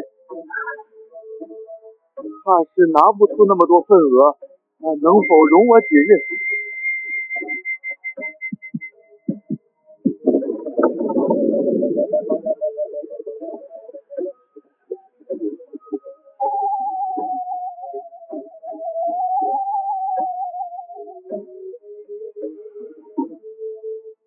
王老哥，我最信任你。魔族得知阵法之事，今夜必对黎明动手。你我2人联手，暗中伏击，如何？此事万不可告知他人。行，听你的。黄震天转身离去，步伐稳健。他早已看穿慕容青银的事态，若今夜魔族不来，便说明有人通风报信。那句不可告知他人，更是将内鬼的嫌疑死死套在了他的头上。刚才在会上，你发现了什么？谁勾结了魔族？安哥，莫非是那黄震天？皇家一直野心勃勃，想取代城主府，最有可能借魔族的手除掉竞争对手。我的直觉告诉我，那个孙家家族孙一阳绝对有问题。在他刚才说话的那一刻，我心中冒出了极其强烈的死亡紧张。孙家，他们一向不显山不露水的。你的直觉没错，在会上，孙一阳表现得最积极，却又第一个提出家族困难。这种急于定性却又在执行上拖延的矛盾感出卖了他，想拖延阵法成型的时间。那我们要把此事告知城主吗？不可。倘若孙家真的藏匿了魔族势力，其实力绝对不容下去。此时挑明只会逼他们狗跳墙。我们的首要任务是拿到仙药，今夜注定血流成河，魔族大概率会对黎明下手。你们立刻随我回房，进入非洲，没有我的命令，都不要出来。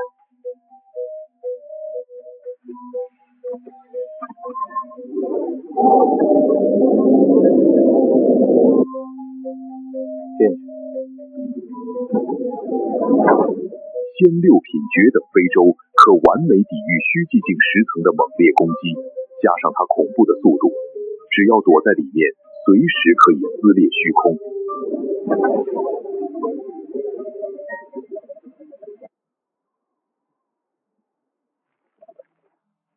城主府的防御不过如此。我去探探那个拥有仙舟的神秘，你去斩杀那个叫黎明的阵法师，绝不能让那该死的阵法成型。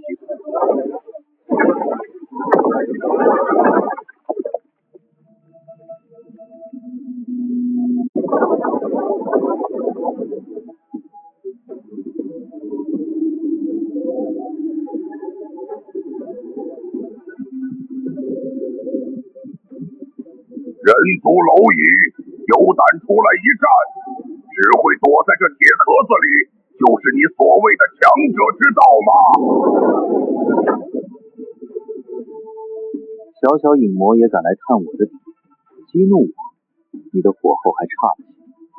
既然你们想要这份投名状，那我就送你一个终生难忘的入境。激怒我，你的火候还差了些。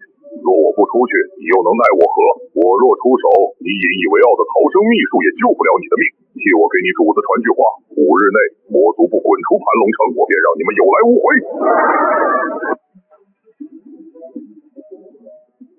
诸位，侠道友坐镇，那些魔族宵小已不敢明目张胆，待离道友布下阵法，这城中的阴影将无所遁形。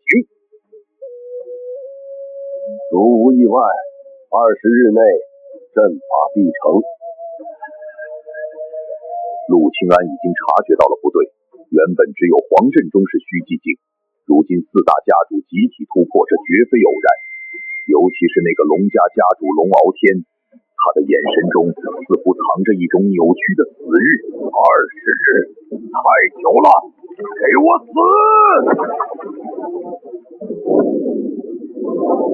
龙傲天，你敢投魔？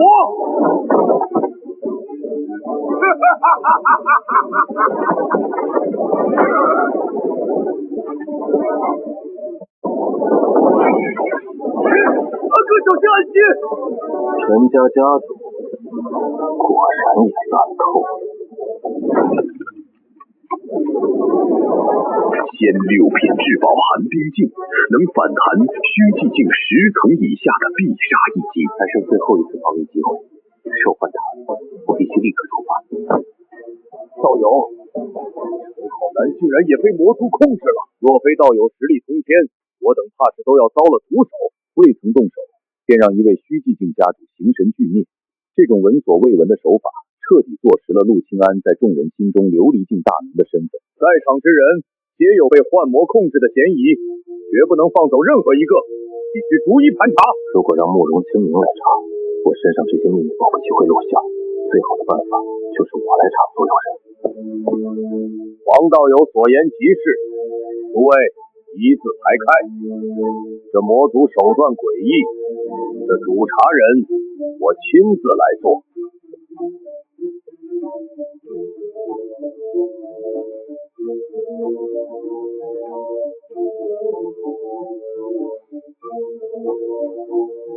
徐清明的直觉发动了，他的半声保平正发出极其尖锐的警告。在这一排人，那个藏得最深的毒瘤就在正前方。什么？你是孙家家主？没错，贾道友有何指教？指教谈不上，慕容道友，拿下！我觉得这个孙家主很不对劲。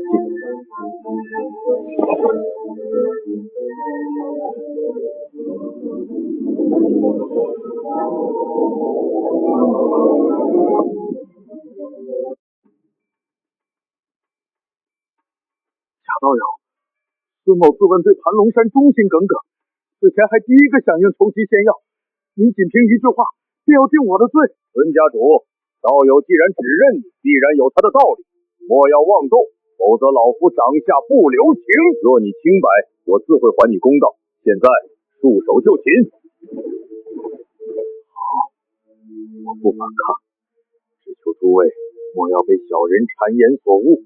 孙阴阳是个聪明人，他知道此刻反抗必死无疑，唯有示弱求生。而众家主此时却齐刷刷地看向陆清安，等待着那个能将内鬼定死的绝对证据。贾道友，他具体何处有问题？没证据，我的直觉告诉我他有问题。先关起来，后续再说。直觉，在修仙界，这种理由听起来极度荒谬，但在见识过陆清安秒杀陈好南的手段后，慕容清明却在瞬间完成了心理建设。大能说这是直觉，那就是不屑于向我等凡人解释其中的玄奥。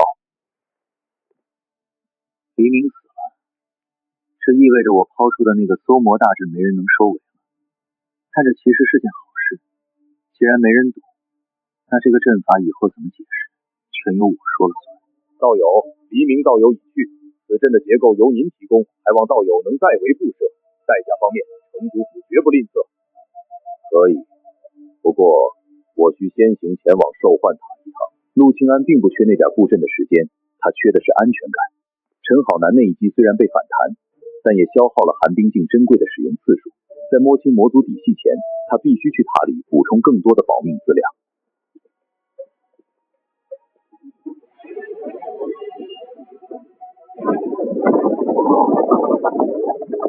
慕容城主，我等接到师伯密令，前来荡魔。如今情况如何？赵道友，大事已定，皆因贾道友坐镇，揪出了内鬼。不知道友修为几何？岳霄剑能让慕容清明如此恭敬，此人定是隐世大能。越是真正的顶级大佬，越喜欢将自己伪装成蝼蚁。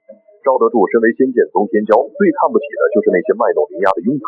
陆清安这句岳霄镜，在他耳中无异于一种高深莫测的气血，那必然是传说中的琉璃镜，甚至是返璞归真的圣灵镜。魔族幻魔内鬼，你们所谓的手段，在绝对的资本面前都是笑话。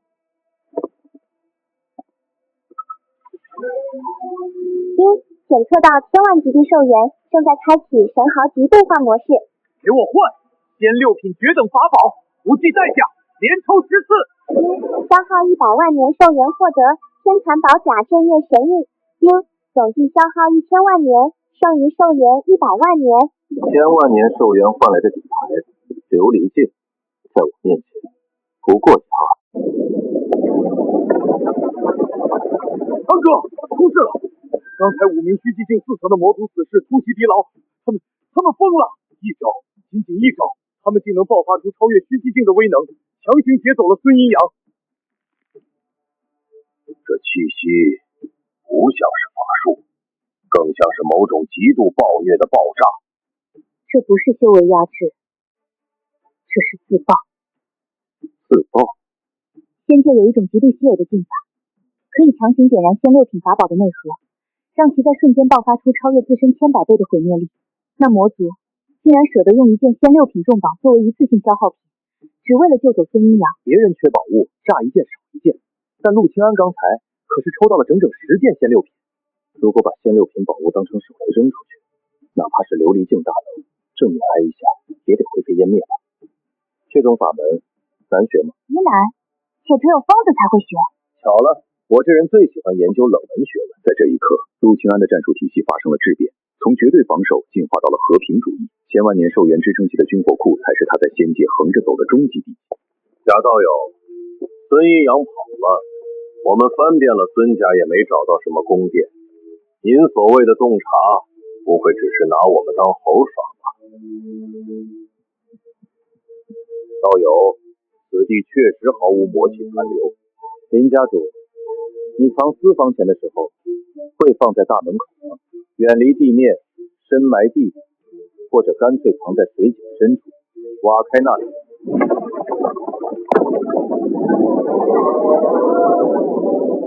孙家地宫的曝光让林不凡的老脸瞬间肿胀，陆清安在众人心中的形象从疑似强者彻底升级为算无一错的救星。魔族既然已经动用了自爆重宝这种手段，说明他们急了。黎明留下的阵法虽然难，但我能补全。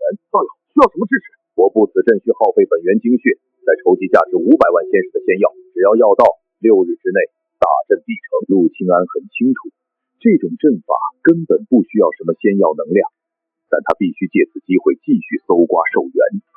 他要让魔族知道大阵将成，逼迫那些老鼠主动跳出来对他动手。贾道有大义，我这正好带了200万仙石的低阶仙药，本是备用物资。城主，你们折现买下，这些药直接给道友送去。既然道友如此客气，那贾某便却之不武了。贾道友，500万仙石的仙药已尽数在此。此密室乃我府上最坚固之地，有隔绝神识之效。道友可安心在此凝练精血，布设大阵。道友尽管放手施为，我仙家宗弟子已结成剑阵。魔族若真敢不知死活的杀个回膛枪，得先从赵某的尸体上跨过去。有劳，记住，此阵牵涉天地气机，凶险异常。6日之内，无论密室内传出何等动静，绝不可让任何人靠近半步。若有差池，全城尽毁。把500万仙石的仙药骗到手，还顺带让仙剑宗的顶级高手给自己当免费保安。陆清安这波操作将借力打力发挥到了极致，但关上门的瞬间，他的第一反应并不是布阵，而是要打造一个绝对无敌的乌龟壳。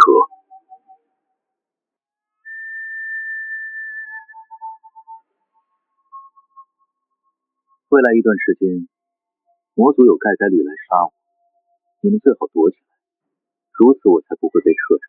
那我们该躲何处？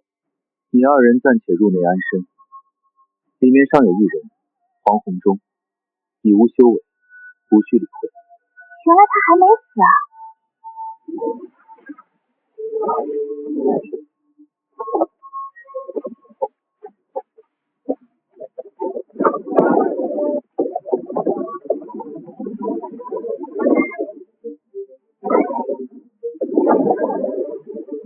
只有真正的稳健，才能在仙界活得长久。陆清安布下的最后一重阵法，乃是仙六品绝等宝物荧光阵，足以抵挡琉璃境初期强者的全力一击。再加上他贴身穿着的天罡护体甲，袖中藏着能存储并反击琉璃境中期攻击的存宫珠，还有一艘仙六品绝等飞舟，这一层层防御下来，能让攻击的敌人头皮发麻吧？这就是顶级的防御艺术。我总觉魔族没有离开盘龙城，似乎是因为此地有他们所图之物，绝非仅仅人族性命那么简单。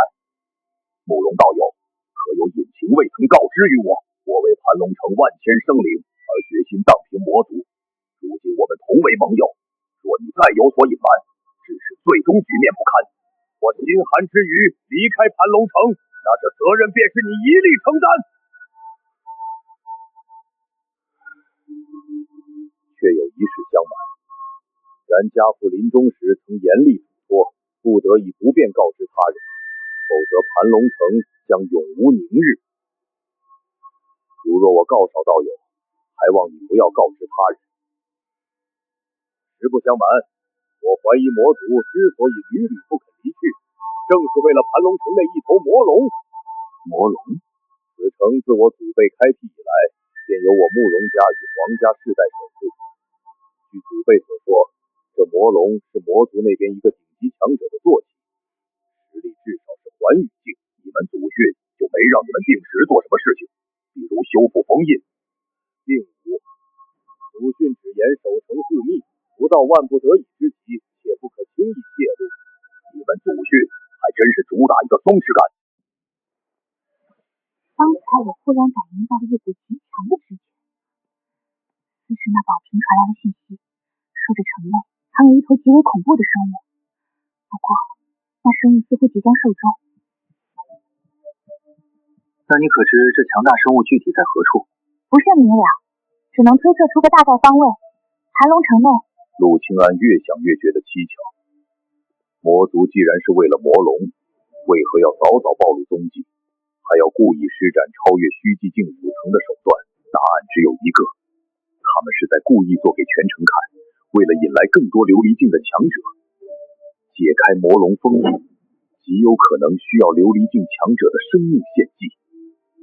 徐清莹的直觉从未失误，魔族必定会在我布阵的第6日之前动手，也就是第3日，我便设下一个瓮中捉鳖的局，静待他们入网。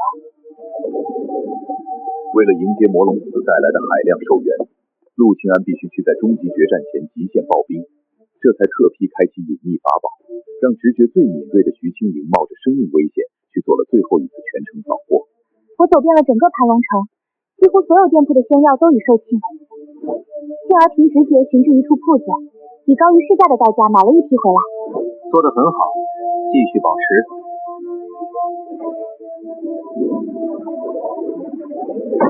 短短2日，陆清安不仅将所有仙药化作了600万年的寿元，更偷偷去了一趟兽幻塔。如今的他身上又多出了2件防御至宝。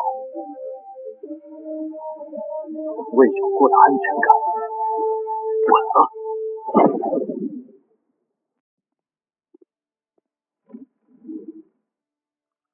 贾道友，听闻您需要2样特殊材料布置搜魔大阵。不瞒您说，魔族尸首和灵体，我仙剑宗正好都有，但这灵体乃我师弟最珍贵之物。若此阵法果真成功，还望贾道友能将阵法结构传授我仙剑宗，这可是关乎人族未来的大义。赵德柱算盘打得极响，想用人族大义来白嫖阵法结构，但陆清还心如明镜，他独创的阵法一旦传开，必会被顶尖阵法师看穿底细，引来无穷祸患。这套道德绑架对他毫无用处。此阵法乃我毕生心血，这请求让我很为难了。道友，还望看在人族未来，不要在意个人利益。若阵法成，天下将无魔族撒野之地。赵道友胸怀天下，令人敬佩，但在下只是个散修，并无兼济天下之志，只在意些许蝇头小利。不如等阵法布置完毕，再议此事。当务之急乃是消灭盘龙城中的魔族。好，那便等阵法完成后再议。只过了1天就来了，果然是取了个折中的日子。为了这小子，我们耗费了4件仙6品，1件仙7品宝物，即便他是琉璃境巅峰，也必死无疑。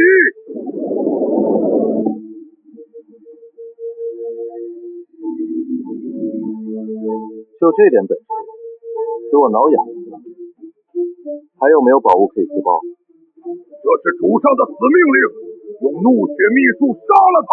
根据徐清莹收集的情报，这些额头生角的魔族名为怒魔，他们的种族天赋怒血一旦施展，便能以透支生命为代价，强行让修为跨越一个大境界。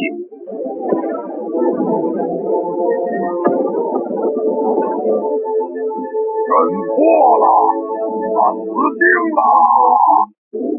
荧光阵虽破，但陆清安真正的杀招才刚显露。深蓝素宝能让他短暂拥有琉璃境后期的急速，而求仙塔更是霸道，只要被塔尖触碰，圣灵境之下同统被吸入塔内，沦为凡人。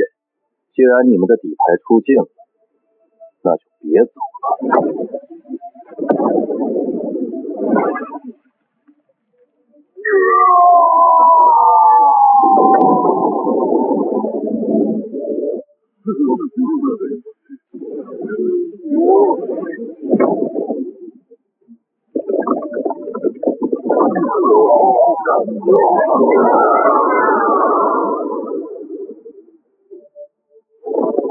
贾道友，以您的速度，为何失手放跑一人？放长线才能钓大鱼。走，跟上。慕容清明这只老狐狸，故意用豪华非洲做诱饵，引开可能存在的魔族杀手，而陆清安就是那个躲在黄雀背后的终极猎人。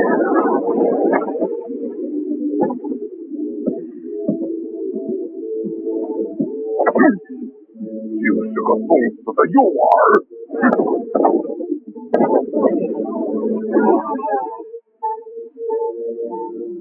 上次让你跑了，这次我可没那么好心。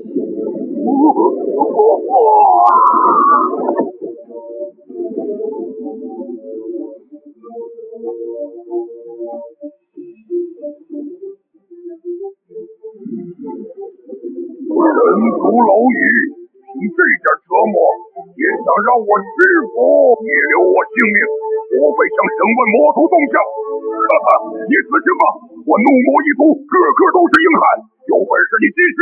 我确实不想继续，因为你们怒魔一族中唯有你上了。小子，休想诓我！我怒魔一族忠诚无双，岂会在你这等蝼蚁面前出卖主上？他们说你们此行是奔着那头魔龙来的，而且还把魔龙的位置告诉了我，就在你们营地附近的石凤山下。这魔龙位置只有我们魔族知晓，连盘龙城城主也不知。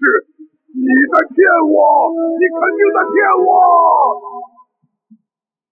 你的同伴都招了，你是领队，只要说出我不知道的秘闻，我饶你一命。休想从本魔爷嘴里套出一个字！陆清安看出此人已存死志，将其重新投入刑罚，转而走向另一名怒魔手下。别扛了，你们首领为了活命，已经把魔龙的位置告诉我。哈哈哈！我早知那龟孙子不配当首领，不过你想从我嘴里听到消息，要杀便杀。这怒魔一族还真是棘手，连首领叛变的假象都动摇不了他们的忠诚，抓了简直跟没抓一样。陆清安将最后的希望寄托在影魔身上，在酷刑塔里晾了他许久后，他才缓缓现身。求求你，杀了我吧，别再折磨我了！给你个痛快不难，只要你说出潜入盘花城的真正目的。是为了吞噬人类修为，为了给血魔主上延寿。真是不巧，方才怒魔首领招供，你们是为了魔龙而来。既然你要骗我，那就继续尝尝更严酷的刑罚吧。该死，那帮怒魔居然招了！且慢，我愿招供，但你必须把天道誓言放我离开。放你走？我不过是找你验证一下罢了。怒魔知之甚少，我知道魔龙位置、主上的目的，还有释放魔龙的方法。可以，先把你们驱动宝物自爆的法门写出来。影魔为了活命写下引爆法门，陆清安唤出拥有绝对直觉的徐清莹进行验证。青莹，看看这法门是否有暗门或纰漏。直觉告诉我，此法门应无问题。拿去，进防御阵法里试试。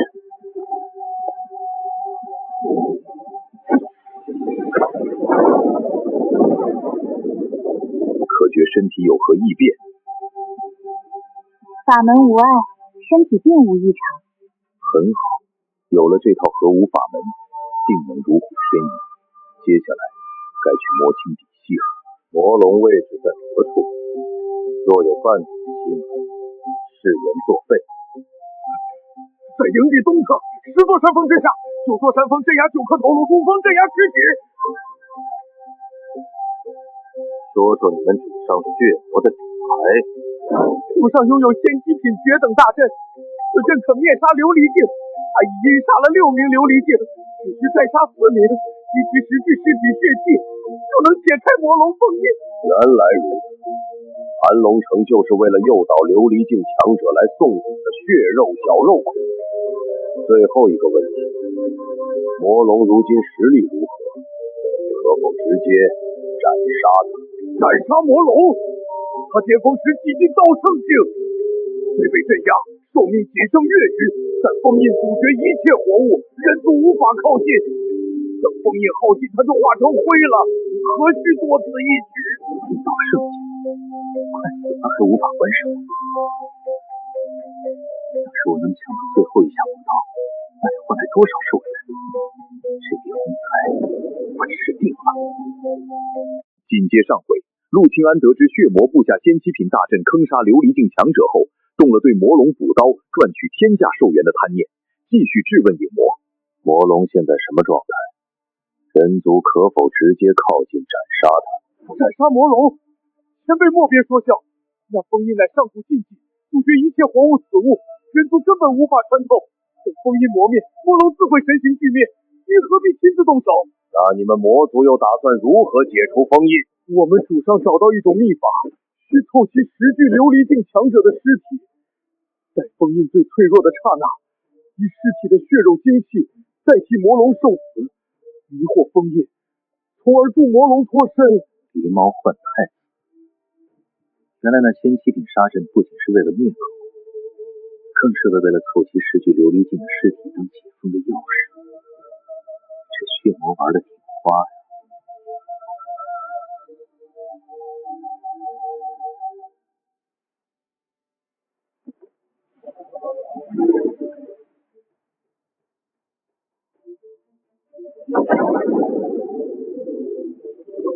石峰山下10具尸体，我已经从影魔那里知道了你们所有的秘密，你们没用。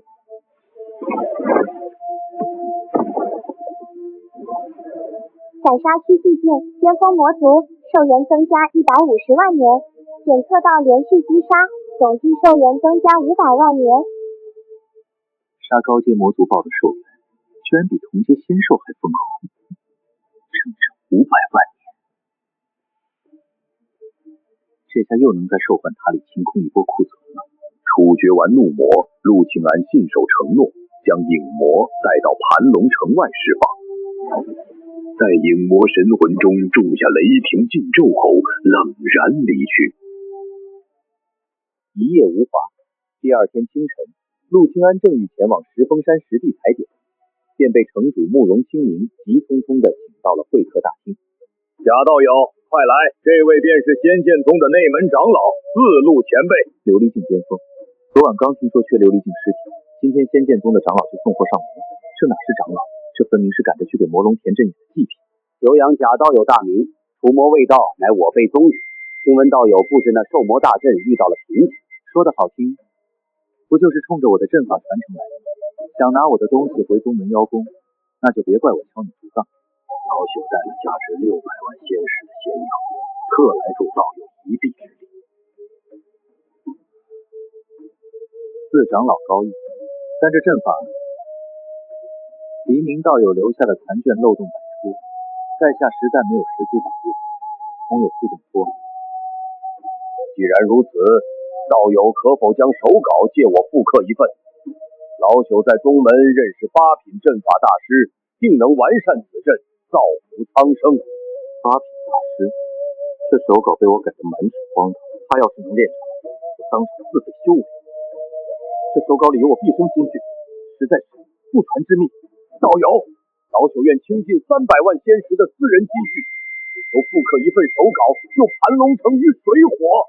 四长老言重了，既然您如此深明大义，贾某再推辞，就显得小家子气了。这300万仙药我收下，这手稿您拿去复刻吧。拿到资源的陆清安迅速炼化，短短1日，1000万年级寿元到手，他再次悄然潜入兽幻塔，换回3件压箱底的保命神器。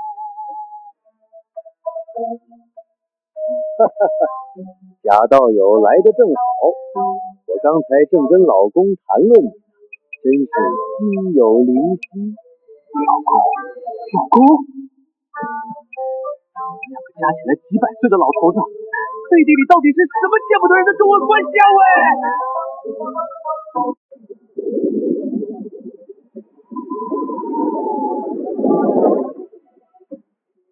贾道友，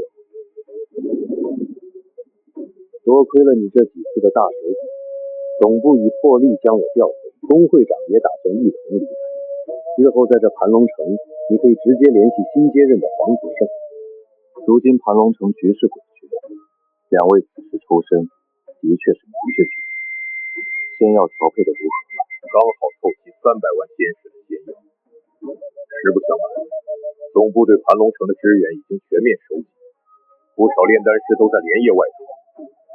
以后想在此处大规模调集资源，难如登天了。山雨欲来风满楼，连最重利益的商会都开始不计代价的撤离，魔族的杀局看来已经成型。既然如此，做最后一笔交易吧，这2件法宝换这批仙药，用赤灰的法宝套现，再炼化成兽元，在魔龙大劫爆发前，我必须把底牌滚到最大。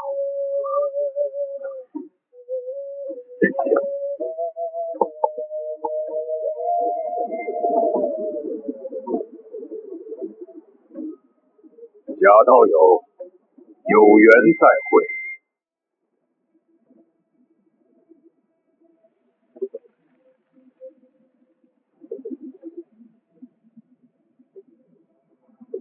丁，仙药炼化完毕，寿元储备大幅增加。耗时3天，仙3品搜魔大阵终于完成。既然有了魔族灵体等 CPU， 正好试试我首创的人工智能修仙模式，启动搜魔。好的。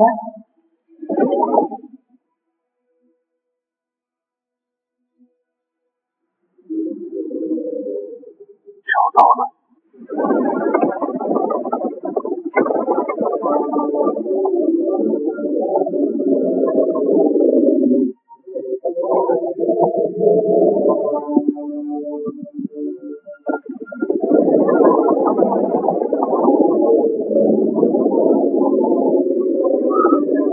这就是几经道升级的魔龙，哪怕半死不活，这种未接压制也太恐怖了。竟有人类，杀了他！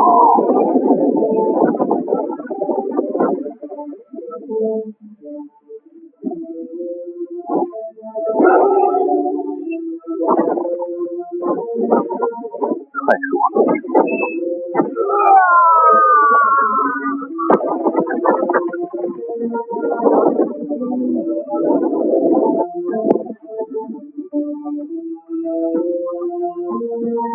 都给我进去！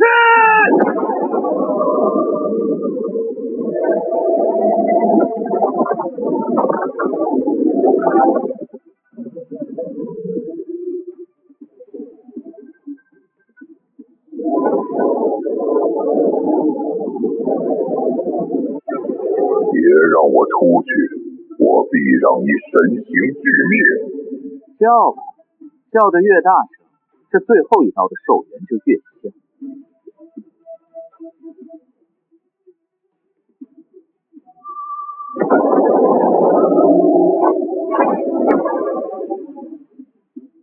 强力封印阻绝一切活物，不补上最后一刀，天甲寿元就拿不到手。这哪能行？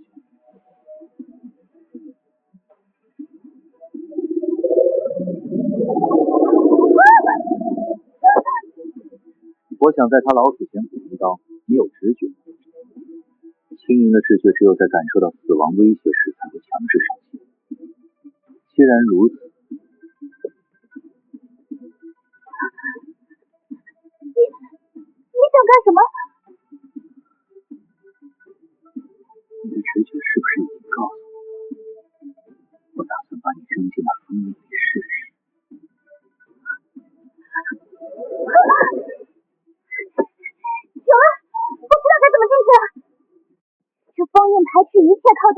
与物体，但它有个特性，如果使用同属性的能量或者阵法去贴合它，排斥力就会降到微乎其微。你明白我的意思吗？做得好，我大概知道该如何应对了。原来如此，他们收集强者躯壳，是想以同属性能量同化阵基，重新稳定阵基。火属性极强排斥性，最关键的是它的能量结构，内部疯狂收缩挤压魔龙，外部则极度膨胀抗拒外物。只要我造一个双层切套阵法，外部炽热膨胀骗过封印融进去，内部极寒收缩，将自爆法宝的能量压缩到极致。这买卖理论雏形有了，现在就差推演核心阵纹了。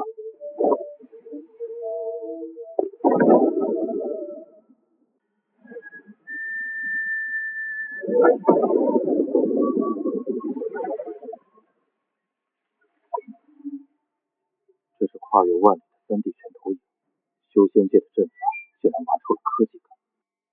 龙老，这位就是贾道友，那份搜魔大阵的手稿，我已通过传送阵发给您了。收到了，若这位贾道友真能构思出这种奇阵，绝对是旷世奇才，老夫这就研读。那份防盗版手稿被我强行删改，塞满了逻辑死胡同。他堂堂八品大师要是能看到，我当场把这密室的石头啃了。好奇妙的阵道结构，贾道友，这其中有许多连老夫都难以参透的绝妙死局。他日你若来虚空城，老夫愿为你担保，免去考核，直升8品阵法师。免考直升8品，贾老友，你这阵法造为，竟连龙老都自叹不如。坏了，这老头把防盗的乱码当成高深莫测的阵法哲学了。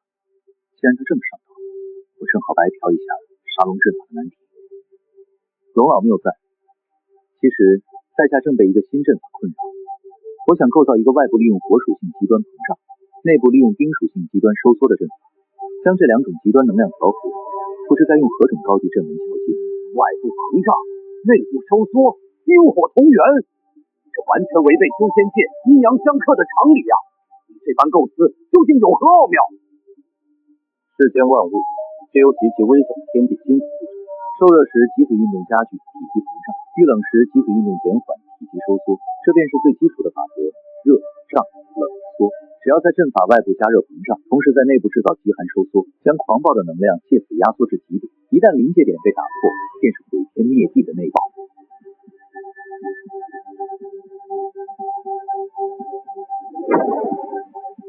热胀冷缩，天地息子，老夫恍然大悟啊！贾道友，争夺天地造化，直至万物本源的治理，竟是你所创，这简直是颠覆阵法界的先驱之论。贾道友，老夫懂了，调和冰火必须用这3种7品核心阵纹进行调节，一切看好。多谢龙老赐教，绝密阵纹白嫖到手。魔龙，你的死期正式进入倒计时了。7品阵纹耗费的仙气太庞大，以我现在的修为根本刻画不出来，只能取长补短，用我的方法进行较为压缩了。成了，虽然降阶到了3品，但热胀冷缩的物理特性完美保留。现在理论框架有了，就差2个核心硬件：一团仙机品的仙火和一块拥有极寒之力的仙阶宝物。有了这2样，灭龙大阵就能随时启动。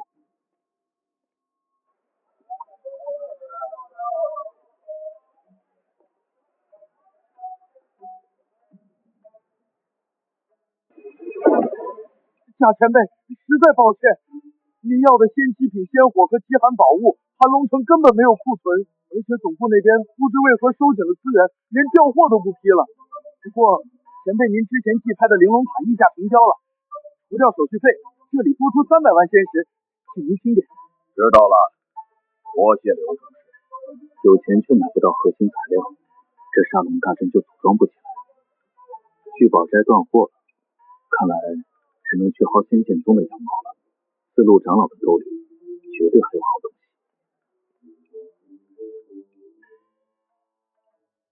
四道友，我拿这300万仙石，买下你手中剩余的仙药。此外，贾某还有2件急需之物：仙七品仙火与极寒仙袍。不知仙剑宗可有门路？贾道友放心，除魔未到，我仙剑宗义不容辞。这2样东西虽然罕见，但我这就传音回宗门打听，定不让道友失望。这位贾导友阵法早已深不可测，连龙老都赞不绝口。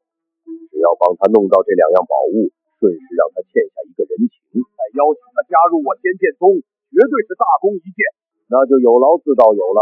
魔族绝对不会坐视魔龙老死，最后的疯狂马上就要来了。只要硬件一到手，这盘龙城就还是我说了算。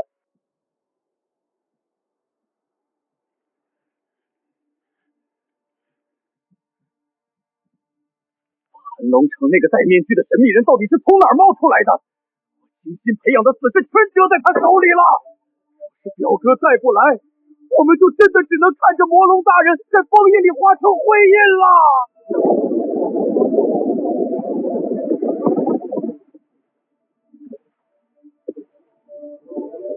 我的好表弟，我还以为你在这人族地盘自甘堕落了呢，怎么混得这么惨？表哥，你终于来了！破阵用的东西带齐了吗？自然带齐了。这4具琉璃境强者的尸体，就是我们破局的关键。只要把他们扔进血祭大阵，就能触发狸猫换太子的秘法，用他们的血肉去替换魔龙大人承受封印的反噬。太好了！只要凑齐这最后的祭品，大阵一开，魔龙大人就能重见天日。不过妥妥你记住了，30名虚祭境精锐我带来了，尸体我也出了，这天大的功劳，我古雨敖得占大头。还有那个把你逼到绝境的面具人，我会亲手撕碎他，把他的神魂抽出来点天灯。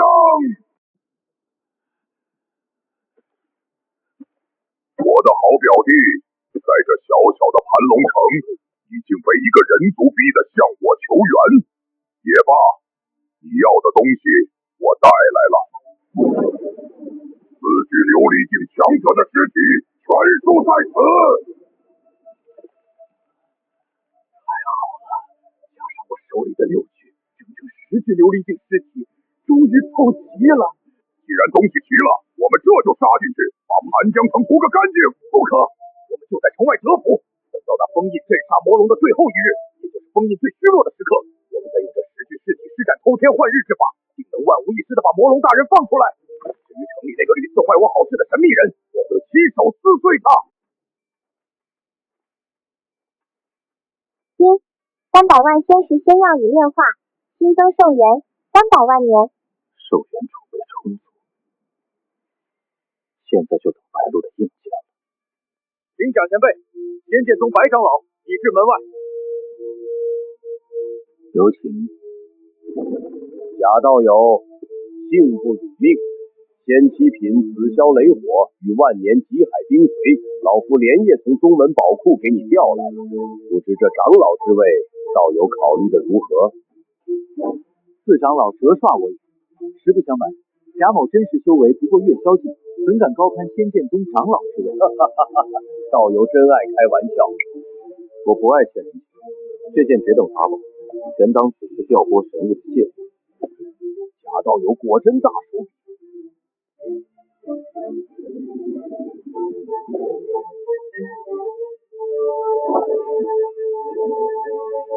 紫霄雷火入阵，极寒冰髓镇压。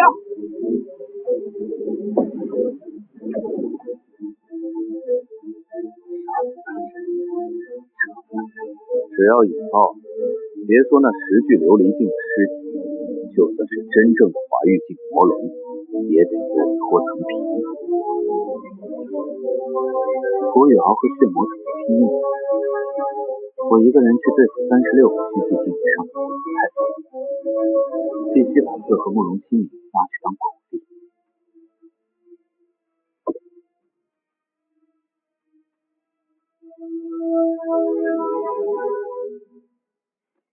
诱饵做好了，走。撩人去。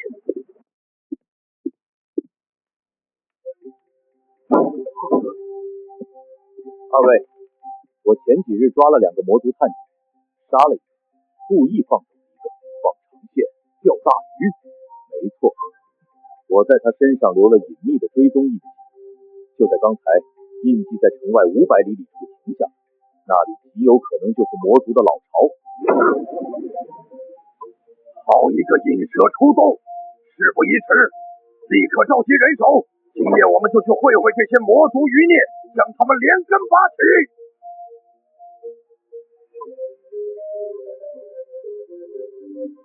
伏魔大阵有反应了，前方山洞里竟然亮起了36个红点，全是虚极境以上的魔气，他们果然搬了救兵。这必定是带走了琉璃晶尸体，准备最后冲击封印。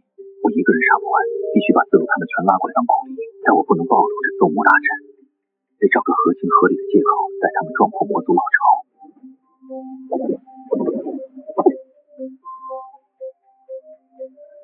前辈，我的直觉告诉我，前面有大恐怖。青莹，今晚我们要主动出击，需要你配合演场戏。演什么？等会儿我会隐去你的人族气息，你披着这身皮往山洞方向逃，叫得惨一点。我会引白鹿他们过来，让他们看到我追踪逃窜魔族，意外发现敌巢。你又拿我当诱饵？这叫兵不厌诈。准备好了吗？好戏开场了。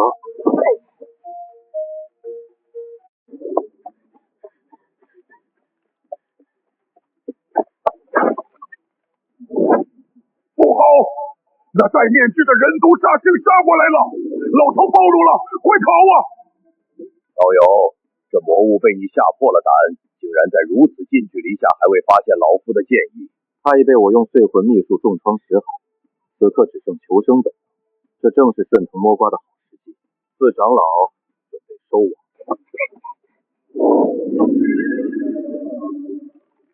该死，多了个添乱的，绝不能让这影少打断我的戏。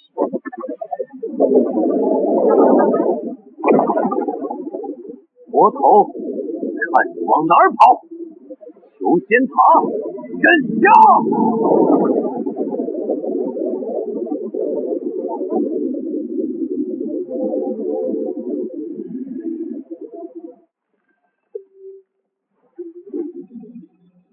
表哥，不好了！派出的3组影少，一瞬间消失了2组，最后一组发出了绝命预警，我们被精准锁定了！不可能，此处有仙气瓶隐匿阵遮蔽，他们凭什么能精准撞到这里？难道传上是真的？他们真的造出了人工智能搜魔大阵？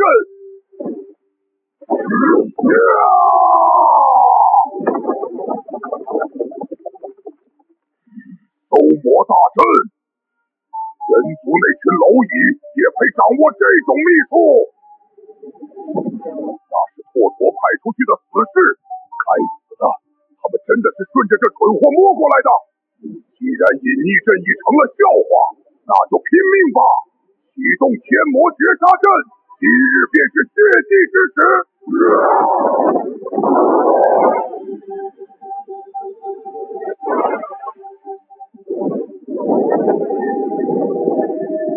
四长老，洞内魔气已成潮汐爆发之势，定是准备进出。慕容城主，立刻收网！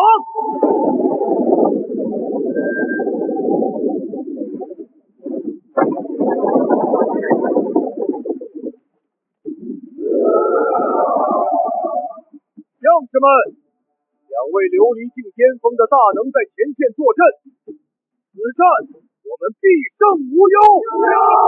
为我杀！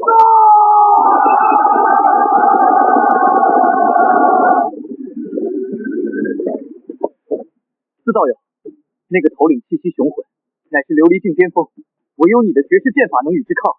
至于那另一个魔王，想必道友也能顺手将其镇压。为了减少将士们的伤亡，这最危险的中心战场就全拜托你了。假道有大义，老夫今日定要这些魔孽血债血偿！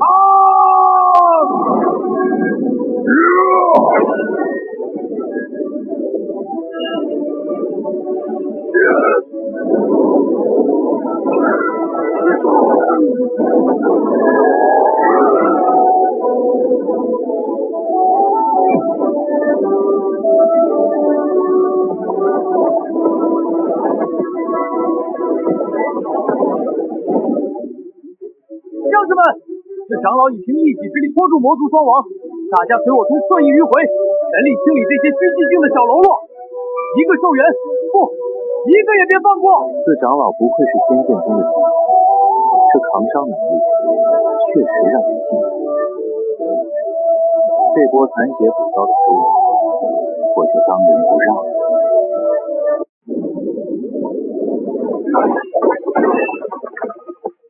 我跟你们拼了！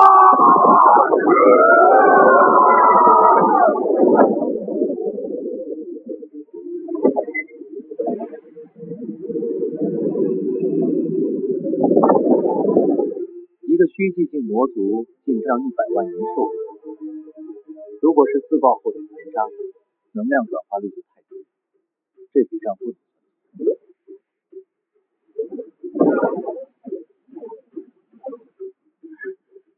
该死！这混蛋根本没有强者的尊严，堂堂琉璃境大能，居然躲在暗处偷袭我们这些士卒，你算什么英雄？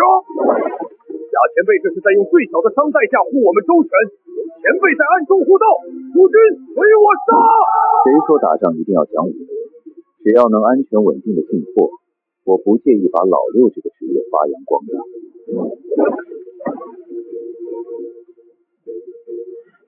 表弟，不能再拖了！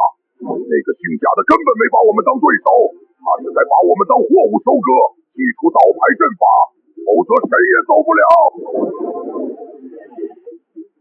既然他欺人太甚，那就让他连灵魂都困在阵里！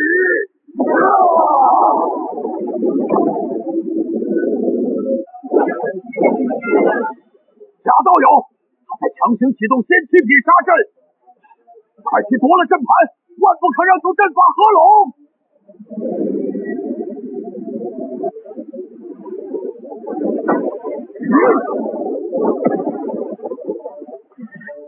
只要我这具本命分身拦住你3息时间，我表弟的大阵就能将你们全城屠尽。用本命心血凝聚分身来强行拖时间，为了阻我，你们还真是下了血。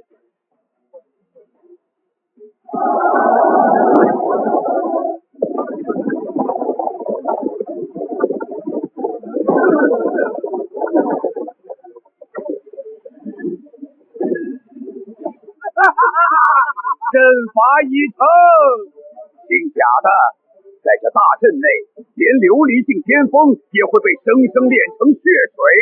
我看你现在还拿什么偷人？现在给我跪下受死！贾道友，老夫的灵力运转不畅，这阵法等阶太高，快想办法破局！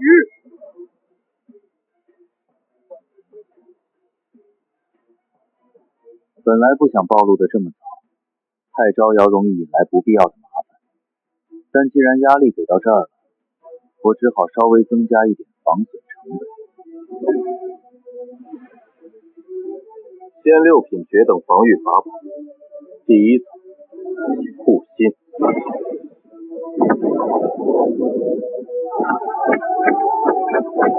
第2层加固，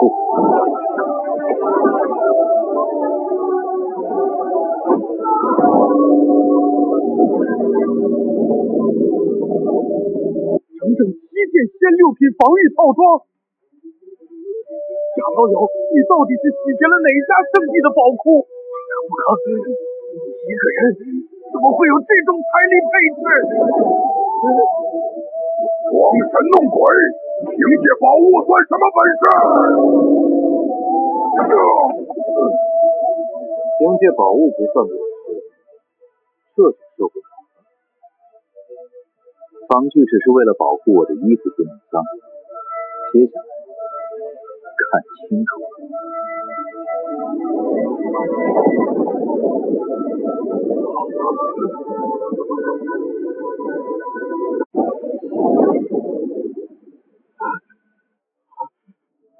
怎么如此多宝物？单纯阵法就有好几个，这7件竟然全是新6品绝等防御法宝，这不可能！这是把聚宝斋给劫了吗？老夫这辈子都没见过这么多极品防御宝物同时穿在一个人身上。你这阵法也就这样吧，没啥感觉了。该死！凭借宝物取胜，算什么本事？有本事直面我的阵法！那你不是凭借阵法取胜？小弟，这小子防御太强，杀不死，先想办法合力杀死我面前这人。好，表哥你继续用分身拖着这小子。放心，我的分身挡住他足矣。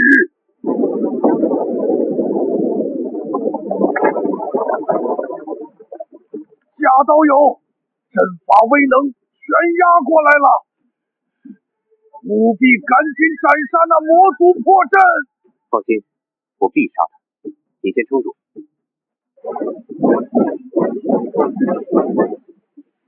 分身战力不及本体，只要过了这一关，古托托就没危险了。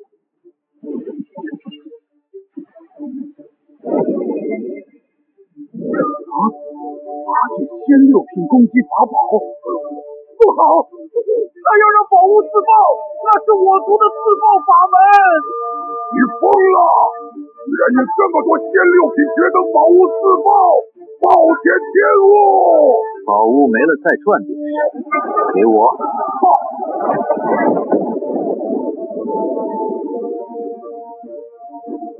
这威力直逼圣灵境，以后打架懒得用花里胡哨的招数，直接一炸破万法。必须要积攒更多宝物。简直毫无人性！此等破局手段非寻常人可比。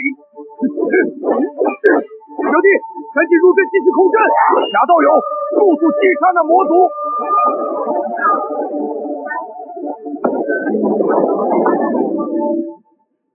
混账！这先4品防御阵坚不可摧，有种你进来呀！假道友，他又把阵法威能压过来了，得想办法。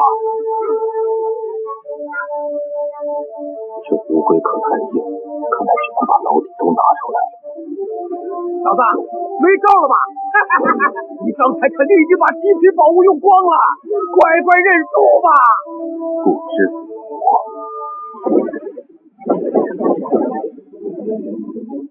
啊！石剑，这小子是炼气师吗？虽然心疼，但杀了这些魔族，好好的宝物能几倍赚回来。这么不孝呢？表哥，救我！这阵法防不住石剑啊！该死的，我怎么救你？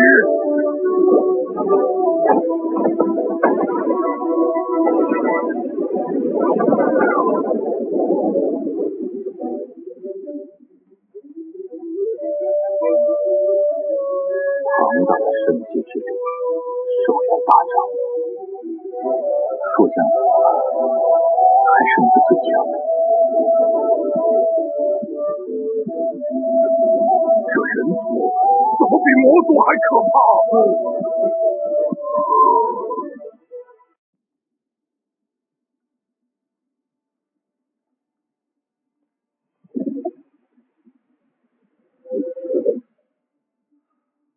倒是意外的收获。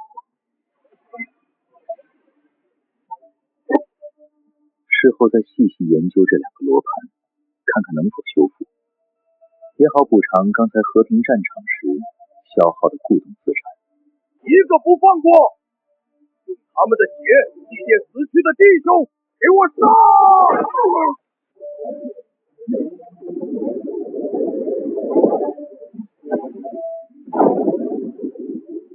慕容城主他们想杀光魔族泄愤，我可不能让他们得手。此人一文不值，反正进了求仙塔也是死路一条。等这里事情结束，又能大赚一笔寿元，颗粒归仓，绝不浪费。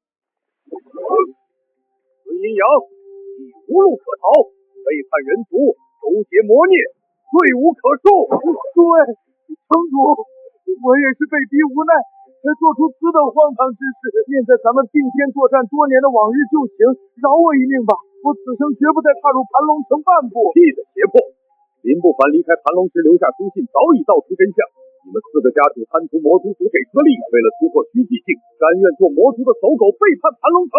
该死的林不凡，难怪联系不上这混蛋，感情自己跑了也没叫上我。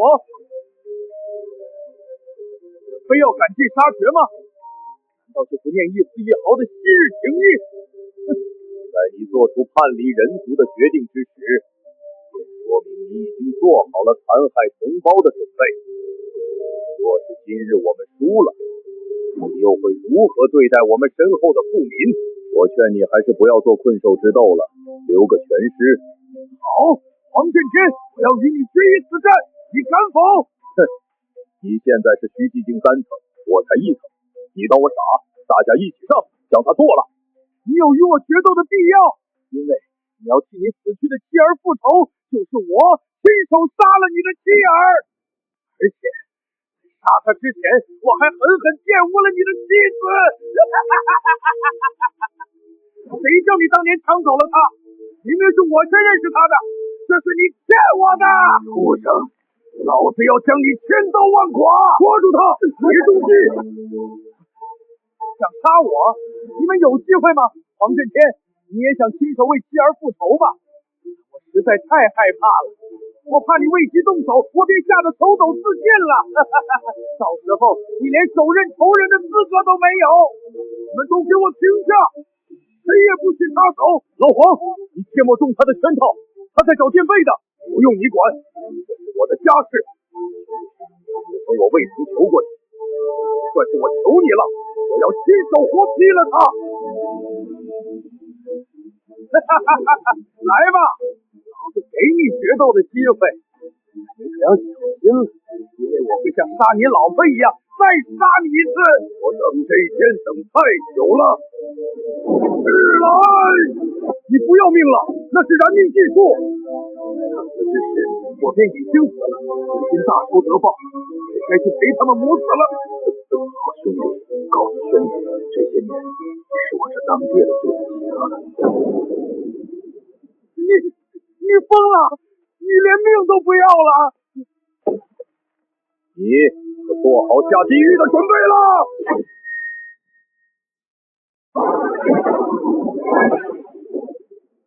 听不到刺杀声了。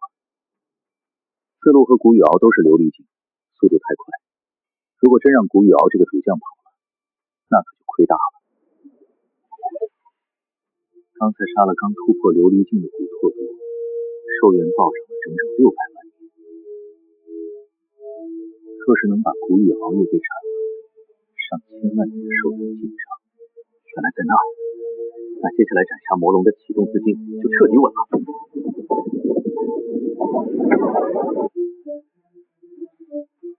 竟然能凝固虚空，放缓时间流露，不愧是仙七品绝等宝物，难怪思路刚才不用。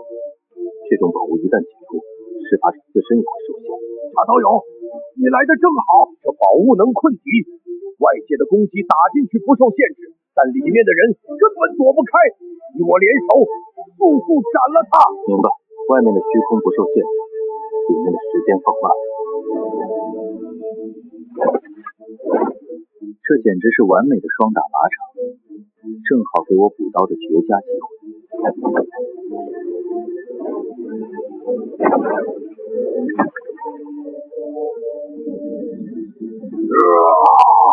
该死！你们不讲武德！贾道友干得漂亮！这魔族残害生灵无数，如今自食恶果，还敢谈论什么武德？我不服！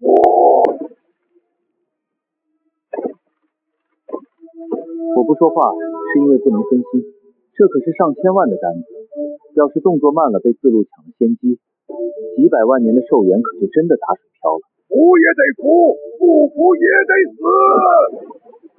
不行，自路近距离恢复的频率太快了，我这图形安需要蓄力，再这么下去，阵头肯定被他抢了。四道友，他命不久矣，魔族诡计多端，你最好拉开距离，防他临死前引爆本源，拖你同归于尽。多谢贾道友提醒，险些着了这魔孽的道。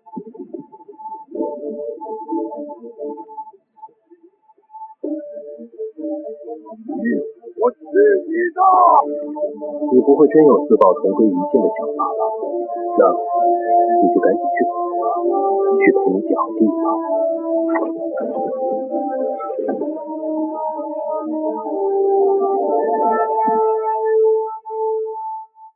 900万年，击杀一个琉璃境主将，寿元居然直接暴涨了900万年，加上之前副将古特伯的600万年，光是这2个头目就让我尽榨1500万年的寿元。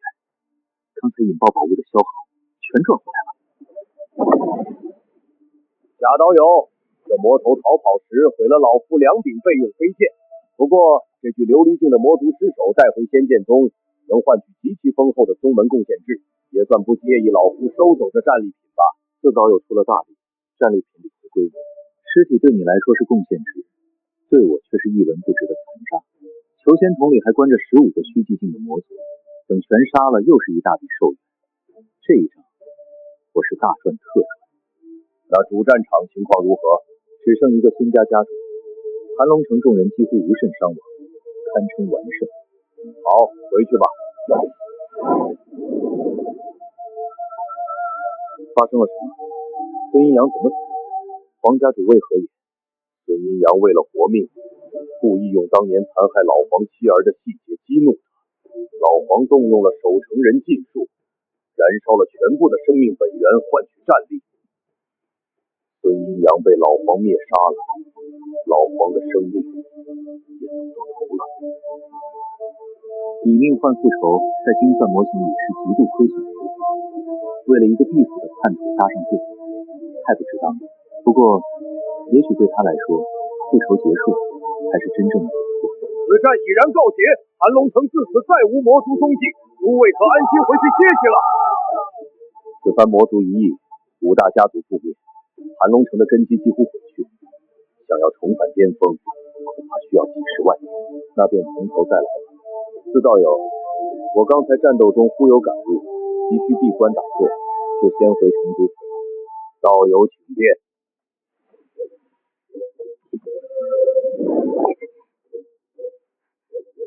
结束了吗？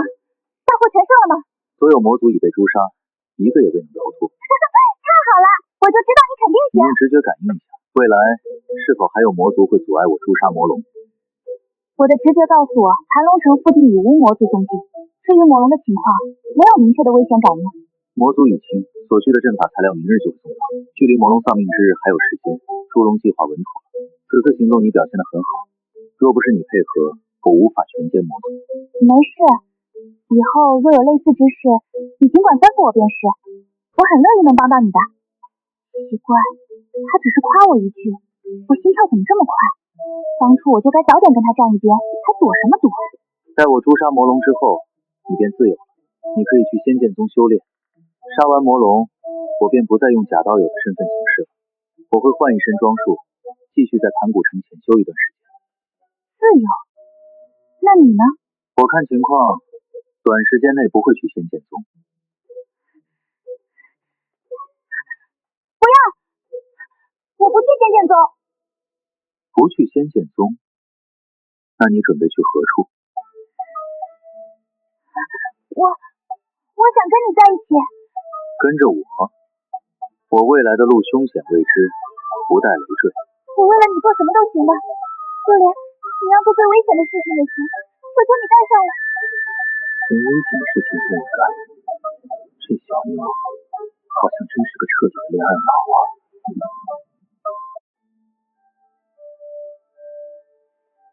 你且先去仙剑宗找真勇。待我处理完此件事情，再去寻你。把他留在盘龙城并非良策。出于谨慎，势必得让他时常待在储存金珠中，这难免会让他感到委屈生怨。何况他那宝瓶能焚烧仙药化作仙石，加上独特的直觉预警能力，到了新环境，更需要他帮我避开那些潜藏的危险。你一定要来找我。自然会去。好，拉钩。拉钩。这求仙塔里关着的15个虚寂境魔族，我已全部审问完毕，确认没有遗漏的情报后，便全数诛灭。加上之前古拓拓和古宇豪这2个琉璃境首领，这笔寿元进账简直惊人。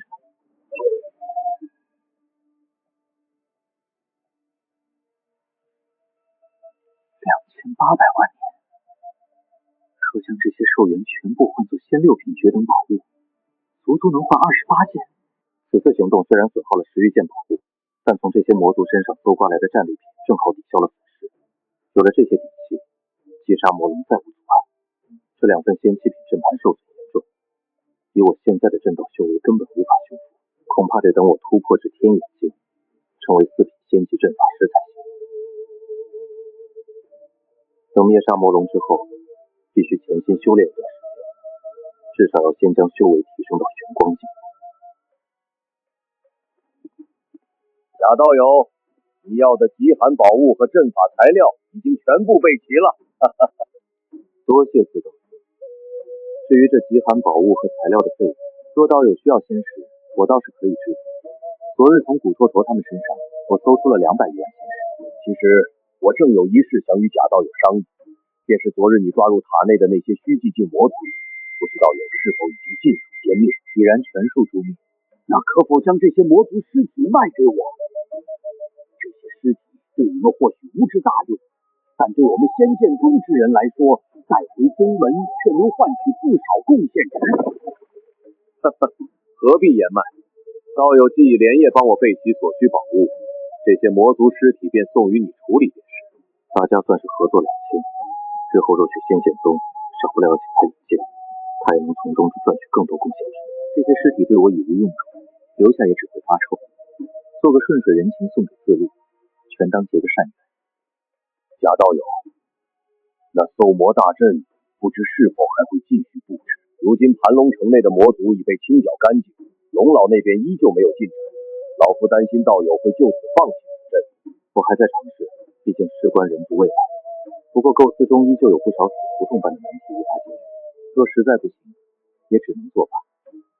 其实我一开始努力研究此阵，并非完全为了布置成功，还有一个最大的目的，是为了引出隐藏在暗处的魔族，将其一网打尽。这也正是此阵法手稿中有如此多破绽和问题的原因。原来如此，道友此计甚妙，难怪阵法漏洞颇多。既然盘龙城魔族首恶已除，那道友再多尝试一段时日，若真无可为，也只能作罢。双重借口完美闭环。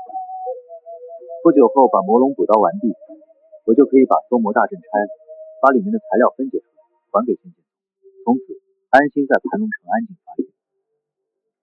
贾道友，我有一件关于魔龙的私事，想单独和你聊聊。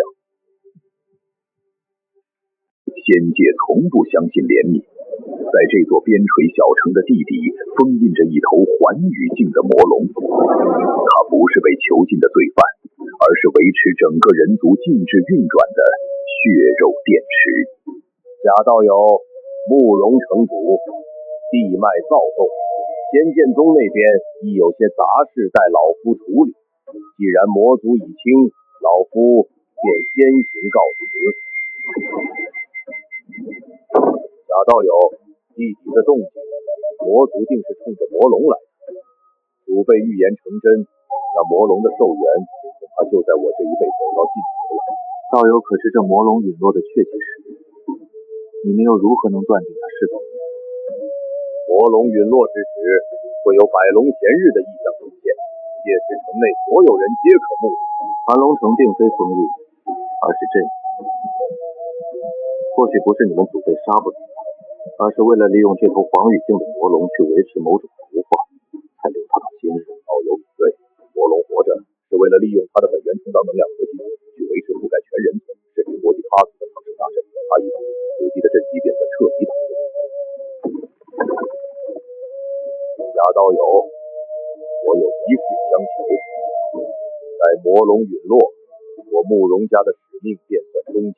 我想离开这里寻求机缘，所以我想请道友继任盘兰城城主。让我担任城主，五大家族已名存实亡，唯有道友能定风波。更重要的是，一旦你接手更新内方兽幻塔的所有权，将全权由你掌控。无论你做何种交易，外界都无法窥探。掌控盘龙城意味着陆清安能直接对接天道规则下的兽幻塔。掌控兽幻塔的最高权限，这倒是省了我不少掩耳目的麻烦。有了这张皮，我可以合法的收割这头魔龙。我答应你，既然我领了城主之职，有些事得问清楚。道友可知这兽幻塔从何而来？里面的宝物又是谁在锻造？相传此塔自仙界诞生出便屹立于此，里面的宝物皆为天道秩序所铸，曾有绝世强者利用此塔特性，才悟出了法宝自爆这种损人利己的偏门。那是天道的恩赐，也是天道的诡计。它允许你用寿命换取力量，却从不告诉这些被回收的灵动最终会向了何方。那授权呢？这种圈养凡人、榨取生机的做法，无异于灭顶之灾。我要知道它的内部逻辑。授权一事可追溯到仙界初成，远古时期势力混战，所有人都在强迫散修和凡人耗尽天赋的技术，以此囤积寿元。那是一段被血浸透的历史，直到一名从兽权出身的疯子杀穿了整个仙界。镇仙大帝曾横空出世，以雷霆手段扫平兽权，可利益太大了，哪怕是他也无法彻底掐灭人性，所以最终还是妥协了。妥协的结果是允许兽权存在，但修为不得超过月宵境，如此既留了利益蛋糕，又防止了兽权诞生反抗大能的威胁。后来大帝失踪，仙界列为10大势力，依然在玩这套规矩。这也是为什么会有仙人去凡间抓捕凡人犬养。没错，盘龙城偏僻，黄玄宇才重启了计划。贾道友，这计划是废是留，全看你了。你要知道，像真永福那样的苗子，若不被大限限制，极有可能成为反噬城市的祸根。在绝对的利益面前，秩序只是杀人的另一种方式。陆清安很清楚，接手这枚城主气印，便等于接手了这场持续万古的血色赌局。既然这天下是一局棋，既然这秩序已经雏形，那我贾某就要当那个掀桌子的执棋人。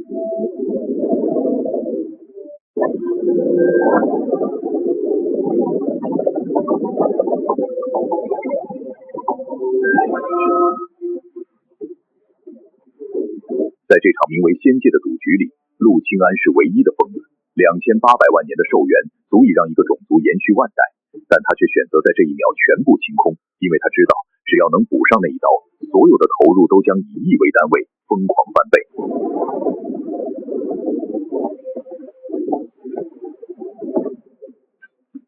15件攻击，8件防御，只要能送进去，就算是寰宇境的残魂，也得飞灰烟灭。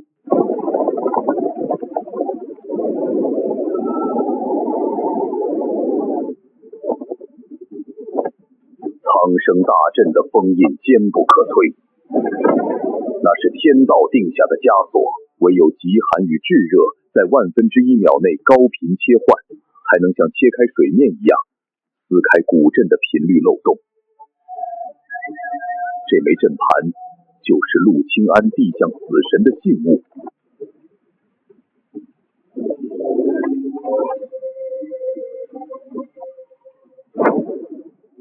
成了，只要能通过封印，这15件宝贝的自爆就是魔龙的葬。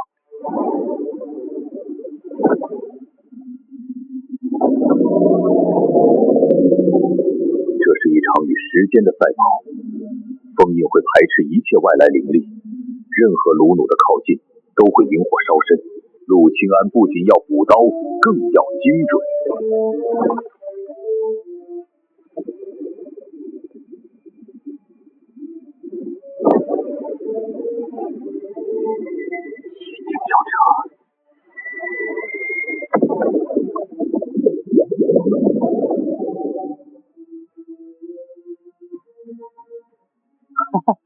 成了，封印不再是阻碍。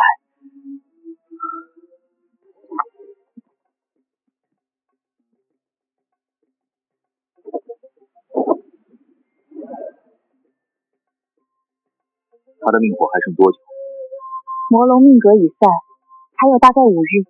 如果你不放心，第4天就去那里守着，那将是他最虚弱、最无法反抗的一刻。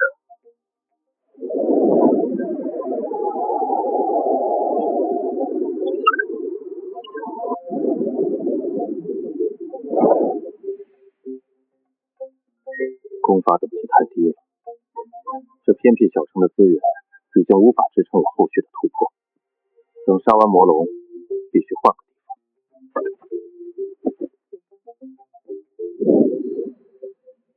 贾道友，速来会客大厅！龙老那边有了重大发现，事关缩魔大阵的真正逻辑，出大事了！速来！这种时候能有什么大发现？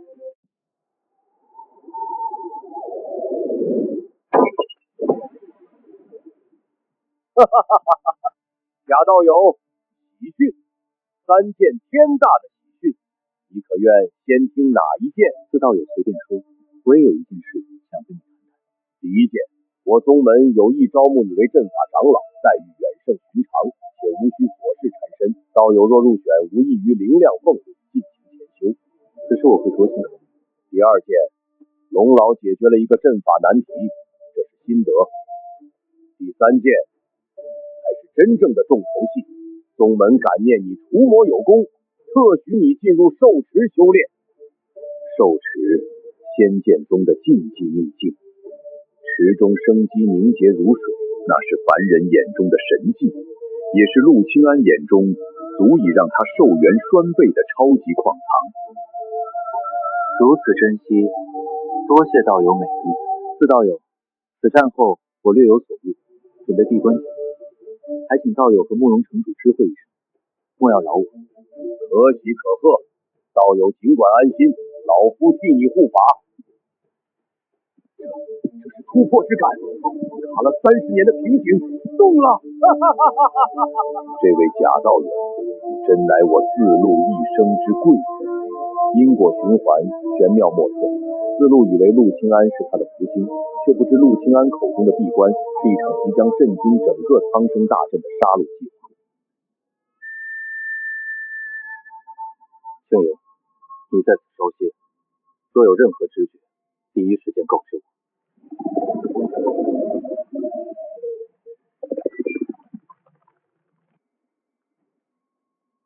骂怎么不骂？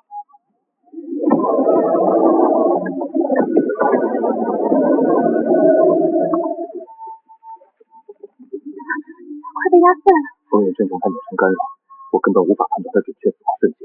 如果不等他直接动手，万一没杀掉，这1万年的寿元就全废了。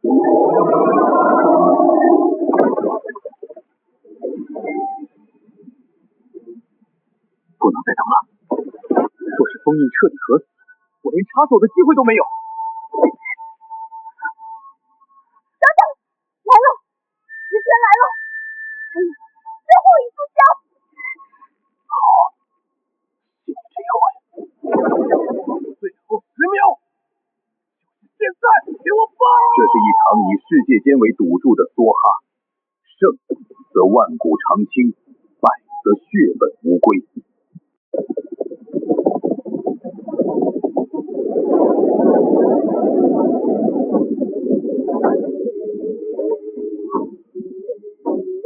成真，魔龙陨落，阵法反哺了，盘龙城的劫难终于结束了。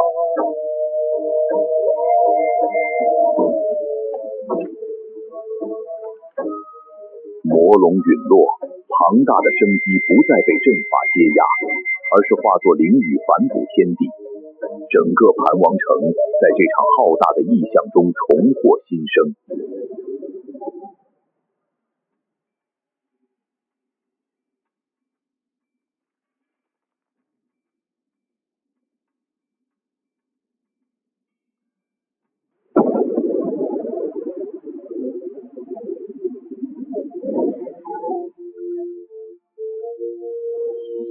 万年寿元，这下寿元自由了。若是换成仙六品绝品宝物，足足能换150件，这是难以计数的财富，用不完，根本用不完啊！成了，这次真的成功了吗？成了，此次能有此收获，全靠你的助力。若不是你精准锁定子期，我这1万年的寿元就全泡汤了。我不过是出了一点微薄之力而已。别谦虚了，说吧，想要什么奖励？10件仙六品绝品宝物，够不够？不行，这太贵重了。那你想要什么？总得给你一些奖励。那你能抱我一下吗？10件绝品宝物不要，只要一个拥抱。这丫头真是个彻头彻尾的恋爱脑。朋友之间偶尔抱抱也无妨，来吧。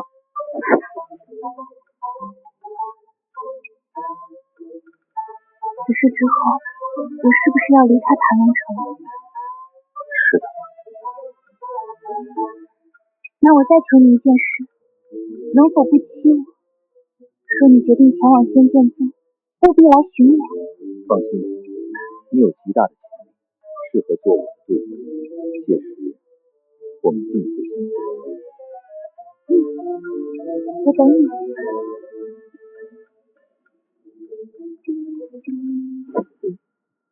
为何有股特殊的气息？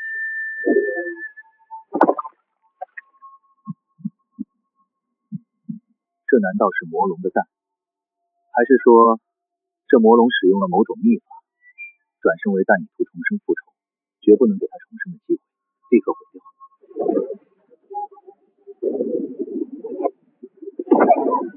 等等，子弹可以留，它能孵化出一条龙。能孵化出龙，那它更得毁了。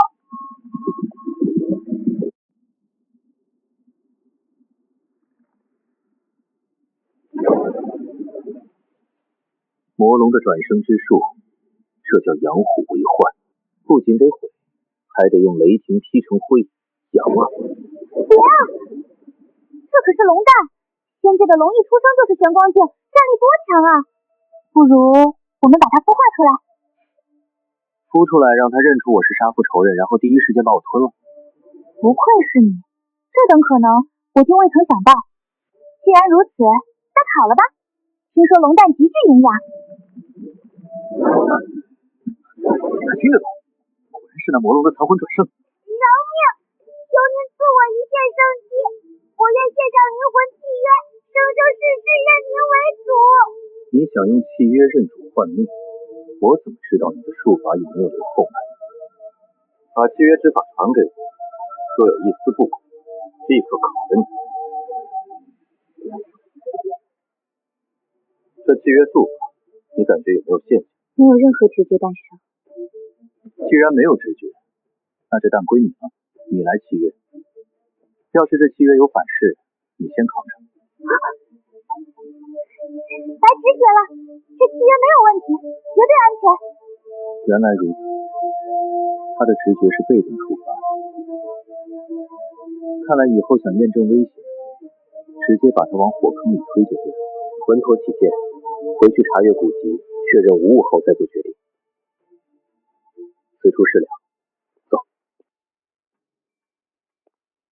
贾道友，昨夜天降灵雨，异象频生，那魔龙终于死了。我出关时亦见到了变化，恭喜慕容道友，终于卸下家族重担。全仰仗道友坐镇，我会在5日后举办一场晚宴，正式成主之印传与道友。在那之后，我便离开这牢笼去游历天下，顺便恭喜道友闭关大捷。只是有所感悟罢了，并未突破，目前还是月宵境。我懂，贾道友向来行事低调，那便5日后晚宴上见。贾道友，老夫带了位贵客来。这气息，思路明已经突破到了圣灵境1层，竟然还跟在此人身后半步不敢逾越，这袍男子的修为赫然是圣灵境2层，而且自露的表情根本不像是带朋友来做客，倒像是被押送过来的囚犯。不知这位道友怎么称呼？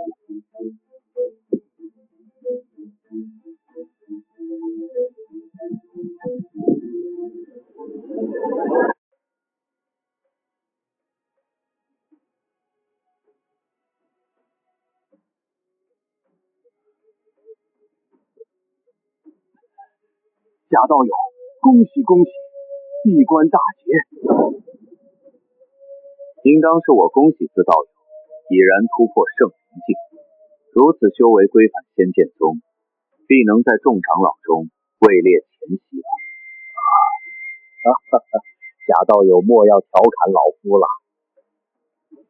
道友，这是仙剑宗的受持令牌，持此令牌可随时前往我宗受持修炼。思路突破了，却被一个圣灵境2层的人像押犯人一样盯着。这令牌是个烫手山芋，我得试探一下这中年的底线。这令牌做工倒是不错，不知大概可以卖多少仙石？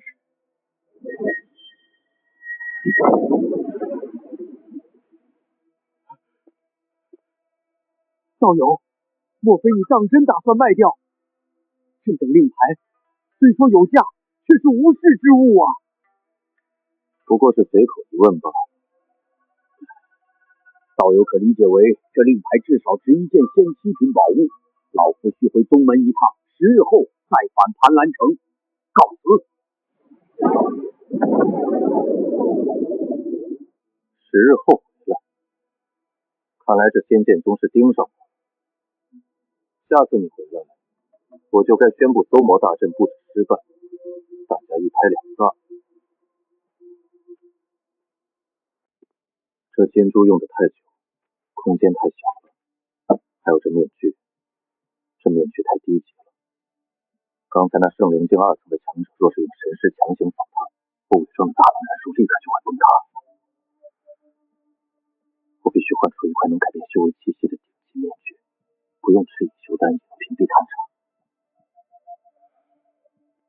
至少换100件仙6品绝等宝物，就算武装到牙齿，也不能给任何人杀我夺宝的机会。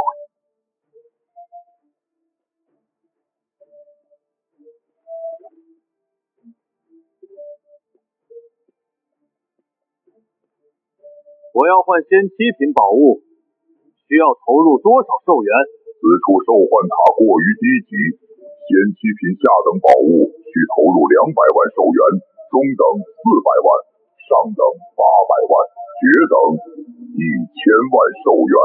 分得这么细，那仙8品呢？仙8品宝物投入2000万寿元，等级随机兑换。2000万年抽盲盒，主打一个看运气啊！不过我现在可是有1亿5000万年的家底，仙9品和仙10品呢？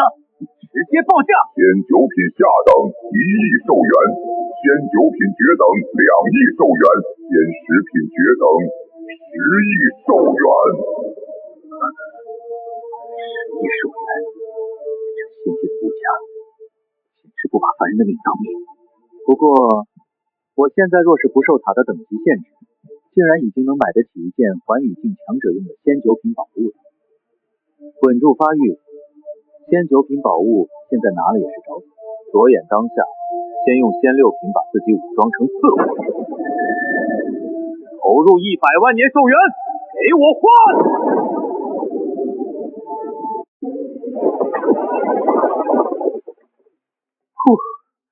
连抽100次，爽是爽了，1亿年寿元就这么砸进去了。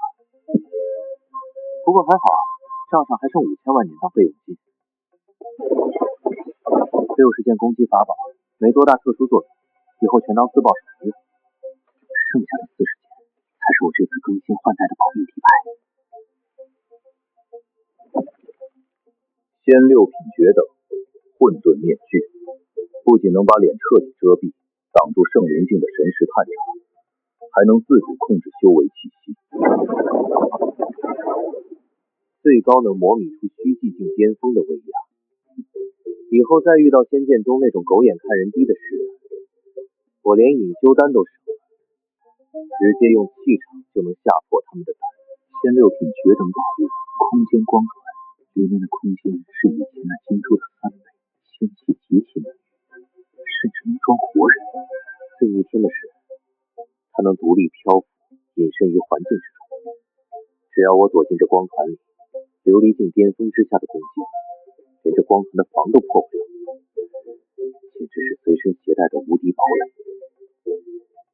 但所有宝物里，最得我心的是这具异世傀儡。琉璃镜1层的实力，真假难辨的肉身。人怕出名猪怕壮，我可不想被城主这个位置绑死在明处。只要打入我的一抹神识，哪怕隔着108000里，我也能完美操控他。以后他就是盘龙城城主，有暗杀有试探，他来替我挡灾，我在幕后继续当我的炼丹大师。好兄弟，以后出去混怎么称呼？我叫武慈仁，武夫的武，仁慈的慈，仁慈的仁。贾道友，这人是谁？琉璃境1层的修为，我怎么在盘海城从未见过他？你真要把城主之印交托给他，信得过吗？慕容道友放心，这是我远房表弟特地来投奔我的，人品极佳，以前在其他地方的小宗门当过副宗主，处理政务是一把好手，绝对值得信赖。你要是不放心，我也会在盘龙城盯着，他若是不行，我随时换人。既然是道友的亲戚，又有这等资历，那我也就放心了。2日后我便把城中高手召集过来，让他正式继位。劳烦道友，交接完我得立刻去一趟仙剑宗，我女儿还在那边，我得去看看她。既然道友要去仙界宗，能否帮我带一个人同行？路途遥远，他一人前去我不太放心。但谁？届时道友便知晓了。永福，最近在仙剑宗待的怎么样？没发生什么事情吧？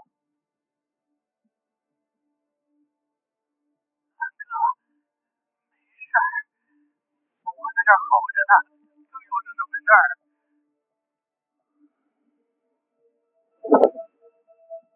我太了解这小子了，这种诡异的沉默，还有这明显是在掩饰的假笑，他出事了。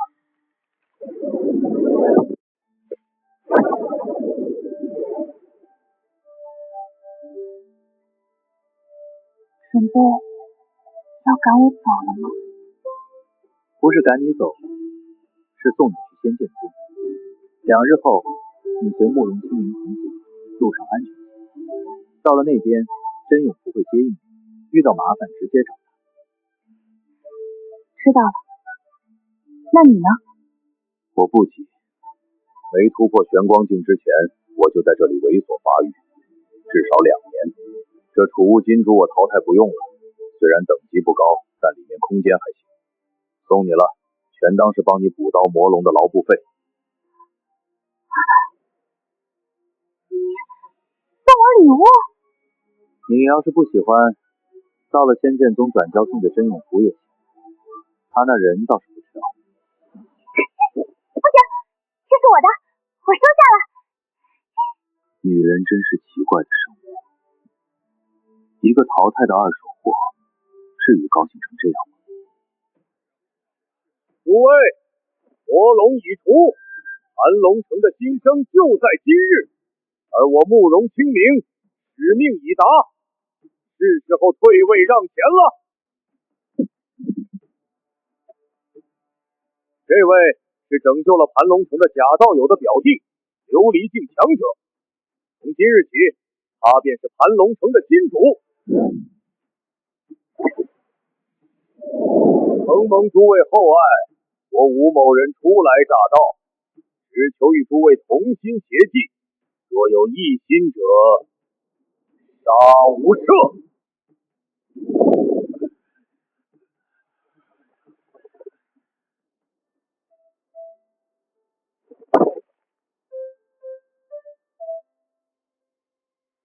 以前我和黄震天瞒着所有人，常来这里喝酒。我一直以为你们两家是不共戴天的死敌。祖训如此，做戏给旁人看罢了。如今他死了，我也自由了。明日我便启程去仙剑宗。之后呢？听你刚才交代我照顾银雪的语气，怎么像是在交代遗言？贾道友，若有空，听我讲个俗套的故事吧。从前有个背负沉重家族使命的少年，他被迫留守在一座死气沉沉的孤城，直到有一天，一个带着伤的绝美女子闯了进来。他们相爱，生下了一个可爱的女儿，但在女儿还在襁褓时，一群极其恐怖的神秘强者从天而降，强行带走了她。那女子临走时哭着说：“别来找我，若有可能，我会自己回来。”好家伙，你在写复仇流爽文小说呢？这种母亲被神秘大族抓走的剧情，我是不是在哪里见过？然后呢？然后100多年过去了，少年成了老头，朋友死了，使命完了，牵挂也没了，所以他不想等了，他要去很远很远的地方找他。这种故事的结局通常是找不到，就算找到了，也是生死道消。他连女儿都舍得丢下。孩子已经长大了，有些路他得自己走。那我祝他一路顺风，心愿得偿。他的谢意已然领受。干！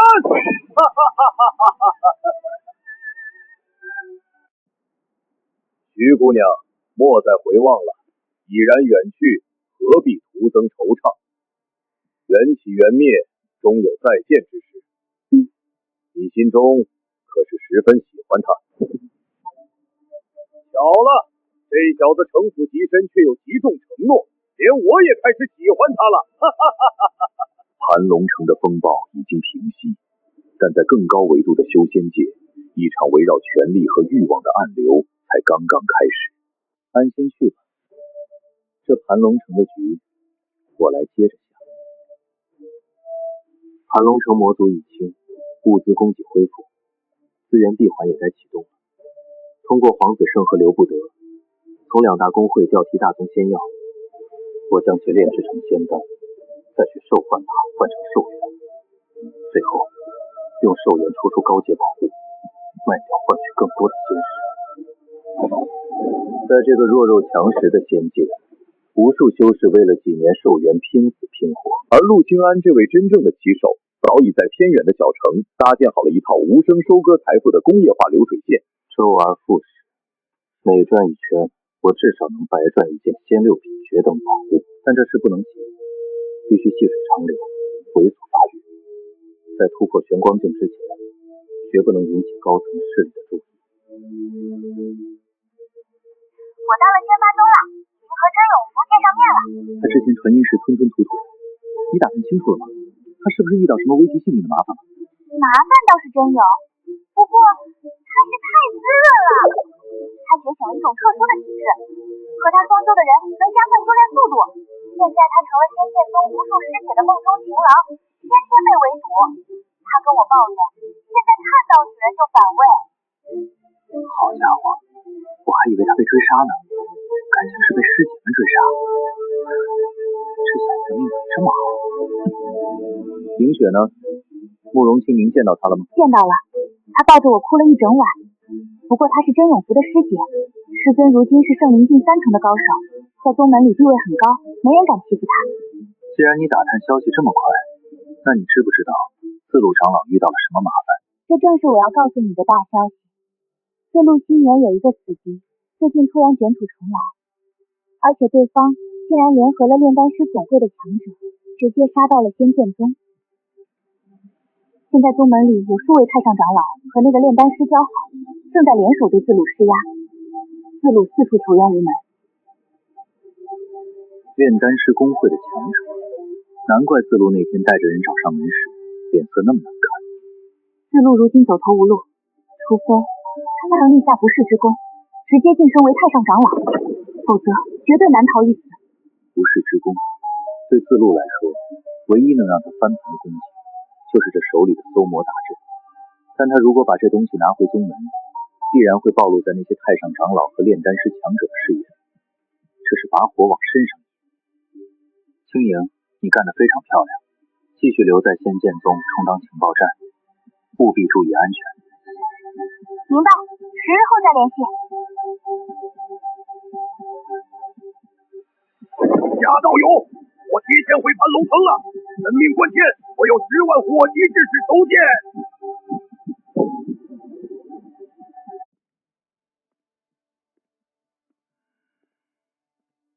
自道友，抱歉让你久等了。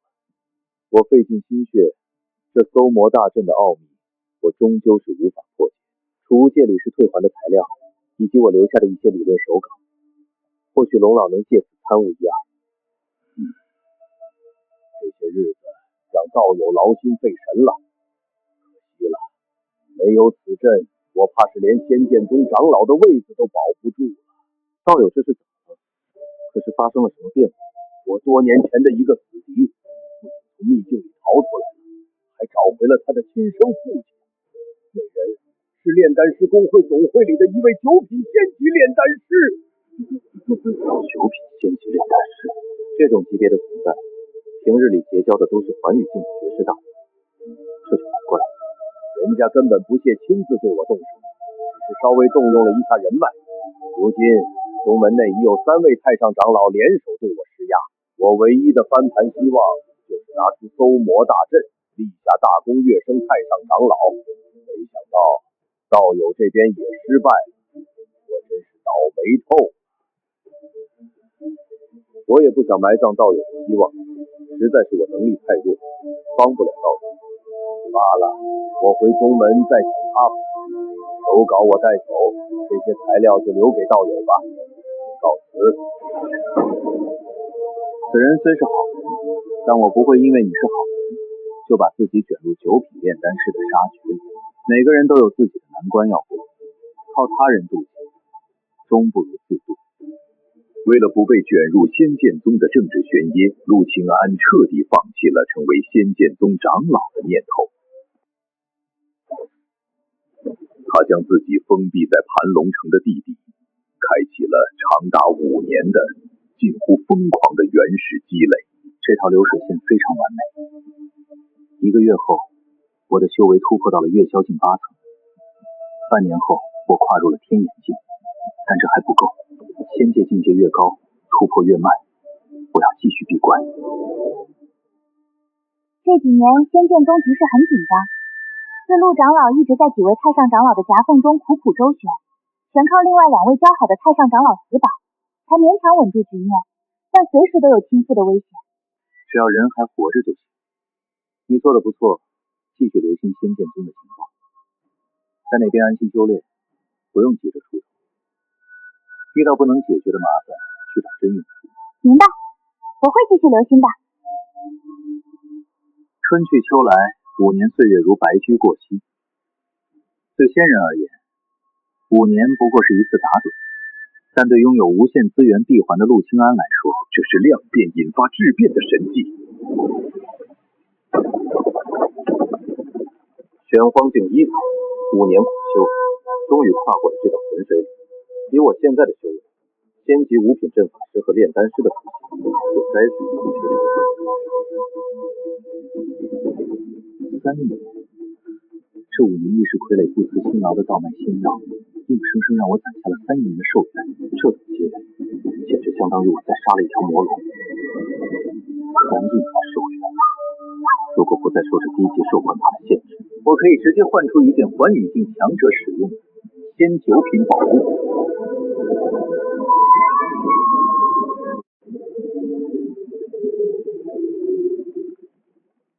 小黑子，这批药都烧了半个时辰了，还没烧完。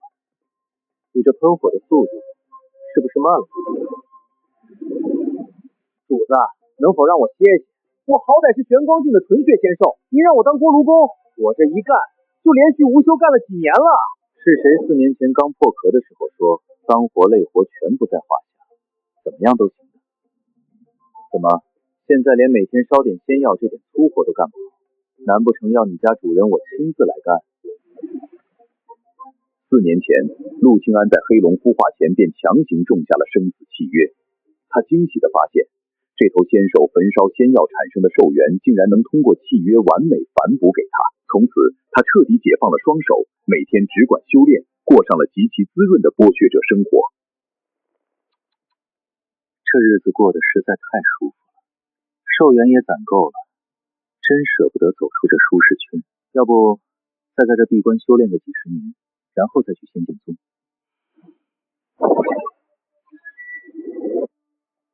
刘会长，什么事？我交代过，若无大事，尽量通过线上联系我。前辈，出大事了！我和黄子胜接到总会急令，准备离开盘龙城，前往总会了。可以不走吗？重新接济新人，很容易出问题。走不掉啊，前辈！这几年我们做的流水业绩太恐怖了，远超总会无数人。总会高层已经起了疑心，派了级别极高的巡查使下来调查。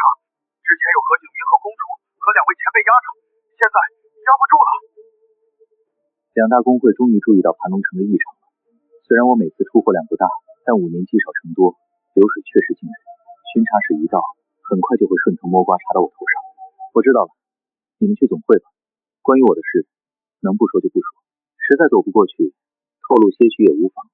我很快就会离开盘龙城。前辈放心，我们绝不乱说。前辈保重，有缘再见。计划永远赶不上变化。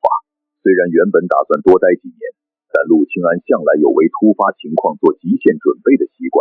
既然必须离开，那就得把身上的筹码换到最大。有意识傀儡在这里稳住各方势力，盘龙城就不会乱。有朝一日，若我在外面惹了祸，还能回来避难。走了。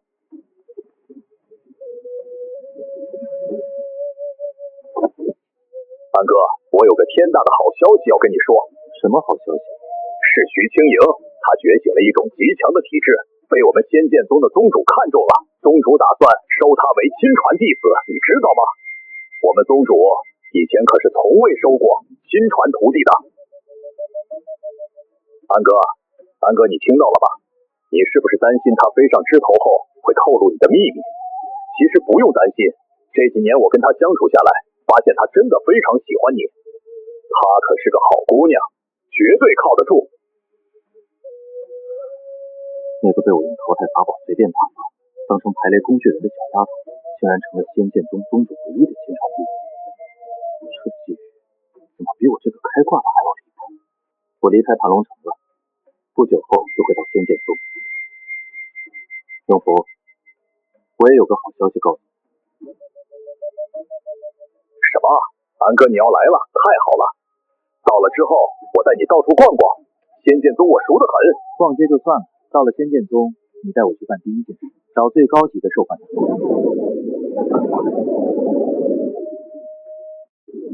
望虚城是仙剑宗山脚下的超级附属城，玄光境与虚寂境强者多如牛毛。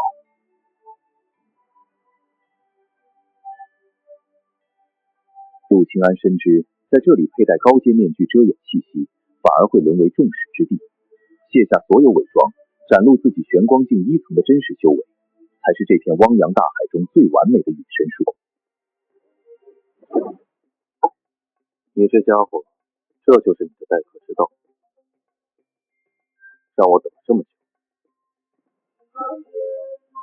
还是安哥你厉害，我修炼了这么特殊的隐秘身法，竟也能被你轻易发现。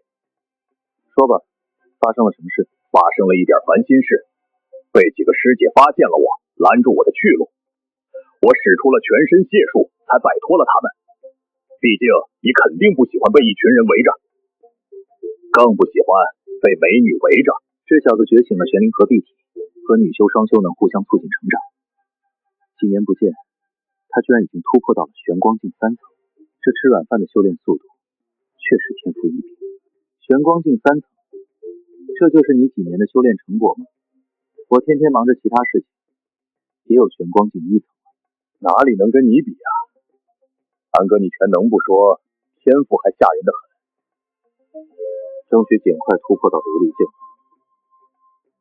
在仙剑宗，琉璃境才算有点实力。对了，你师叔思路最近怎么样了？他呀，最近快要被赶出宗门了，我师尊想帮忙也无能为力。为了不被连累，师兄弟2人现在只能明面上断绝关系。徐清颖呢？他答应你们宗主的收徒邀请了吗？说到这个我就来精神了，安哥，你真不能辜负人家呀！为了你，他竟然拒绝了宗主的邀请，整个宗门都在怀疑他是不是脑子出了问题。他拒绝你们宗主作甚？我只是提了一嘴你谨慎的性子，没想到他为了以后还能和你在一起，竟然拒绝了。你脑子里装的都是些什么？我也就提了一嘴，真没说其他的，更没让他拒绝宗主的邀请。仙剑宗宗主亲传弟子的身份，能提供多大的庇护和情报网？这极品的战略投资，他居然为了所谓的感情纠葛给拒了，简直愚无可及。你现在立刻给他传音，让他答应你宗主。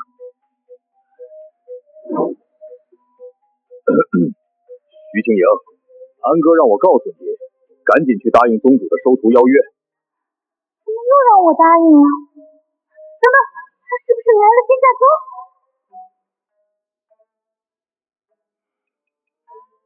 是的，他来了。太好了！你们在何处？我去找你们。我们暂时不宜见面，你听我的，先去找你的宗主，答应他的收徒邀请。好的，我都听你的。安哥，他跟我说话和跟你说话简直判若两人啊！那娇滴滴的声线，我可是头一次听到。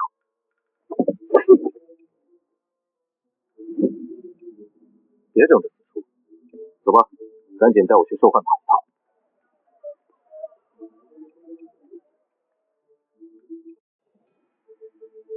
在偏远的盘龙城，兽幻秘境是禁地，由城主府严格把持。而在仙剑宗山脚下的望虚城，秘境是对外开放的，只要你拥有足够的仙石或者尊贵的身份，这里就是强者的天堂。而这正是顶级宗门收割全仙界资源的阳谋。带路吧，那座终极兽幻塔，我也该去会会。安哥，这一带光是低级塔就有5座，那是仙剑宗屹立万年不倒的根基。而你要去的终极塔，望虚城只有1座，另一座在宗门内部。至于能出仙8品的高级塔，那是禁地中的禁地。进不去高级塔，那就先把仙7品能换到的上限全部拿满。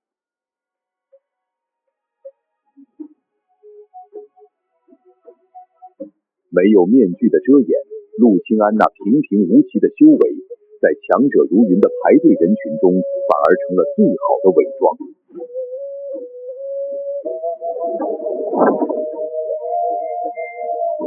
真师弟，今日怎么有雅兴来此处？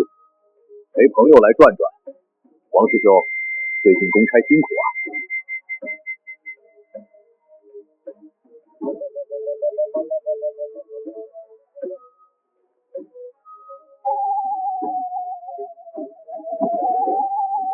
仙剑宗真是把生意做到了极致，刚换出来的宝物，转手就能被这里的商铺以仙石收回，以此形成循环。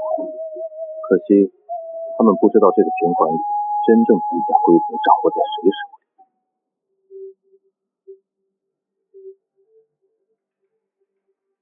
终极兽幻塔，换取仙7品绝等宝物，需投入1000万年寿元。1000万年换一件，如果是旁人，恐怕要举全族之力。但我拥有3亿年的底气，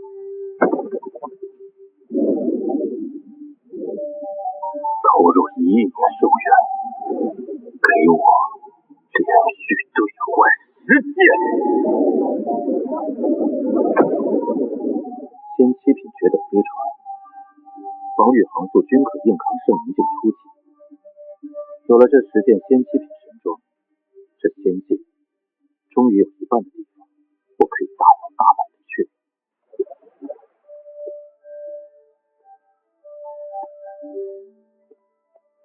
安哥，刚才王师兄说今晚望鱼虚城有个天才宴会，不仅仙剑宗的各路天才会到，连徐姑娘也会作为主要嘉宾出席。徐姑娘，她在这边的身份地位已经到了这种程度。万年难出的体质，宗主亲传，这可不是开玩笑的。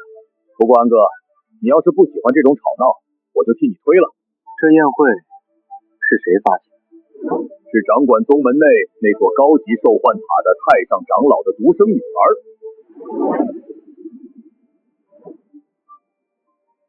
高级塔管理员的女儿。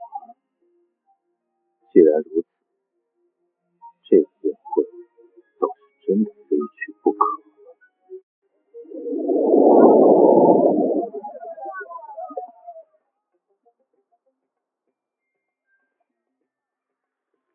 安哥，我真没想到你会答应去那种聚会，你以前可是最讨厌凑热闹的。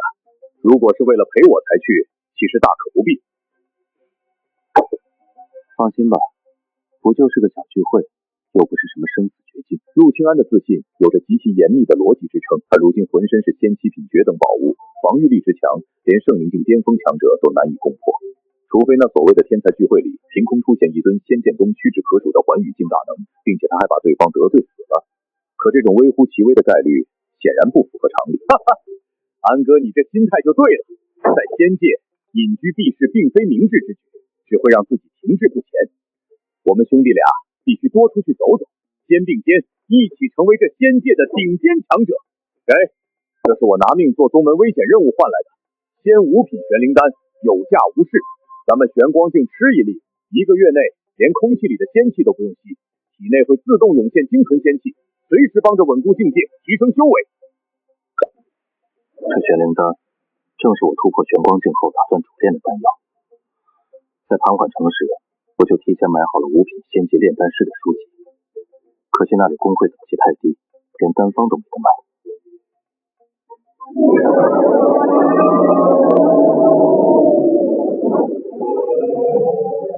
如果能买到丹方大批量炼制，不仅我自己吃，还能当糖豆喂给小黑子。那条黑龙虽然孵化就是玄光境，但天天被我逼着烧药，毫无寸进。只要吃了玄灵丹突破到琉璃境，喷出的火就能升级成仙6品仙火，到时候他焚烧仙药的速度就能大幅加快。在陆清安眼里，没有什么是不能被压榨的。他甚至嫌弃一头玄光境黑龙干活太慢，恨不得让黑龙把1天时间掰开成2份来用。这丹方，望虚城的炼丹师工会有卖吗？走，去工会看看。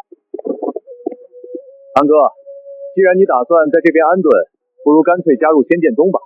以你的天赋，拿个内门弟子名额易如反掌。靠自路长老当高层的路已经断了，以普通内门弟子的身份潜入仙剑宗，白天当弟子，夜里戴上面具隐匿行事，这是最低调、最安全的双面人计划。太好了，等你成了内门弟子，咱们疯狂做任务攒贡献值，我就带你去流光殿修炼。流光殿，那是咱们宗门的最高机密之一，是历代老祖不齐了无数寿元，从高级兽幻塔里硬生生砸出来的仙族品宝物。殿内的时间流露远超外界，在里面修炼1天，顶得上外面好几个月。仙9品的时间法宝，这对于握有2亿年寿元，唯一只缺时间来转化修为的陆清安来说，简直是直击软肋的致命诱惑。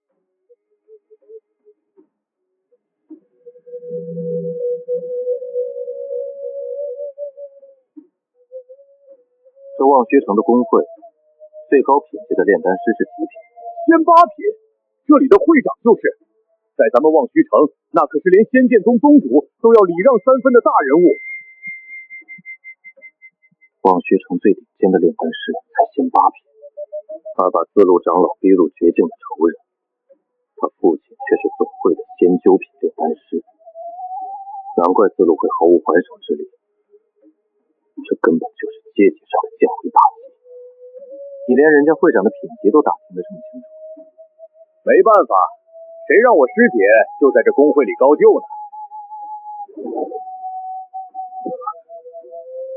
师姐，正是慕容迎雪，咱们刚好进去找她聚一聚。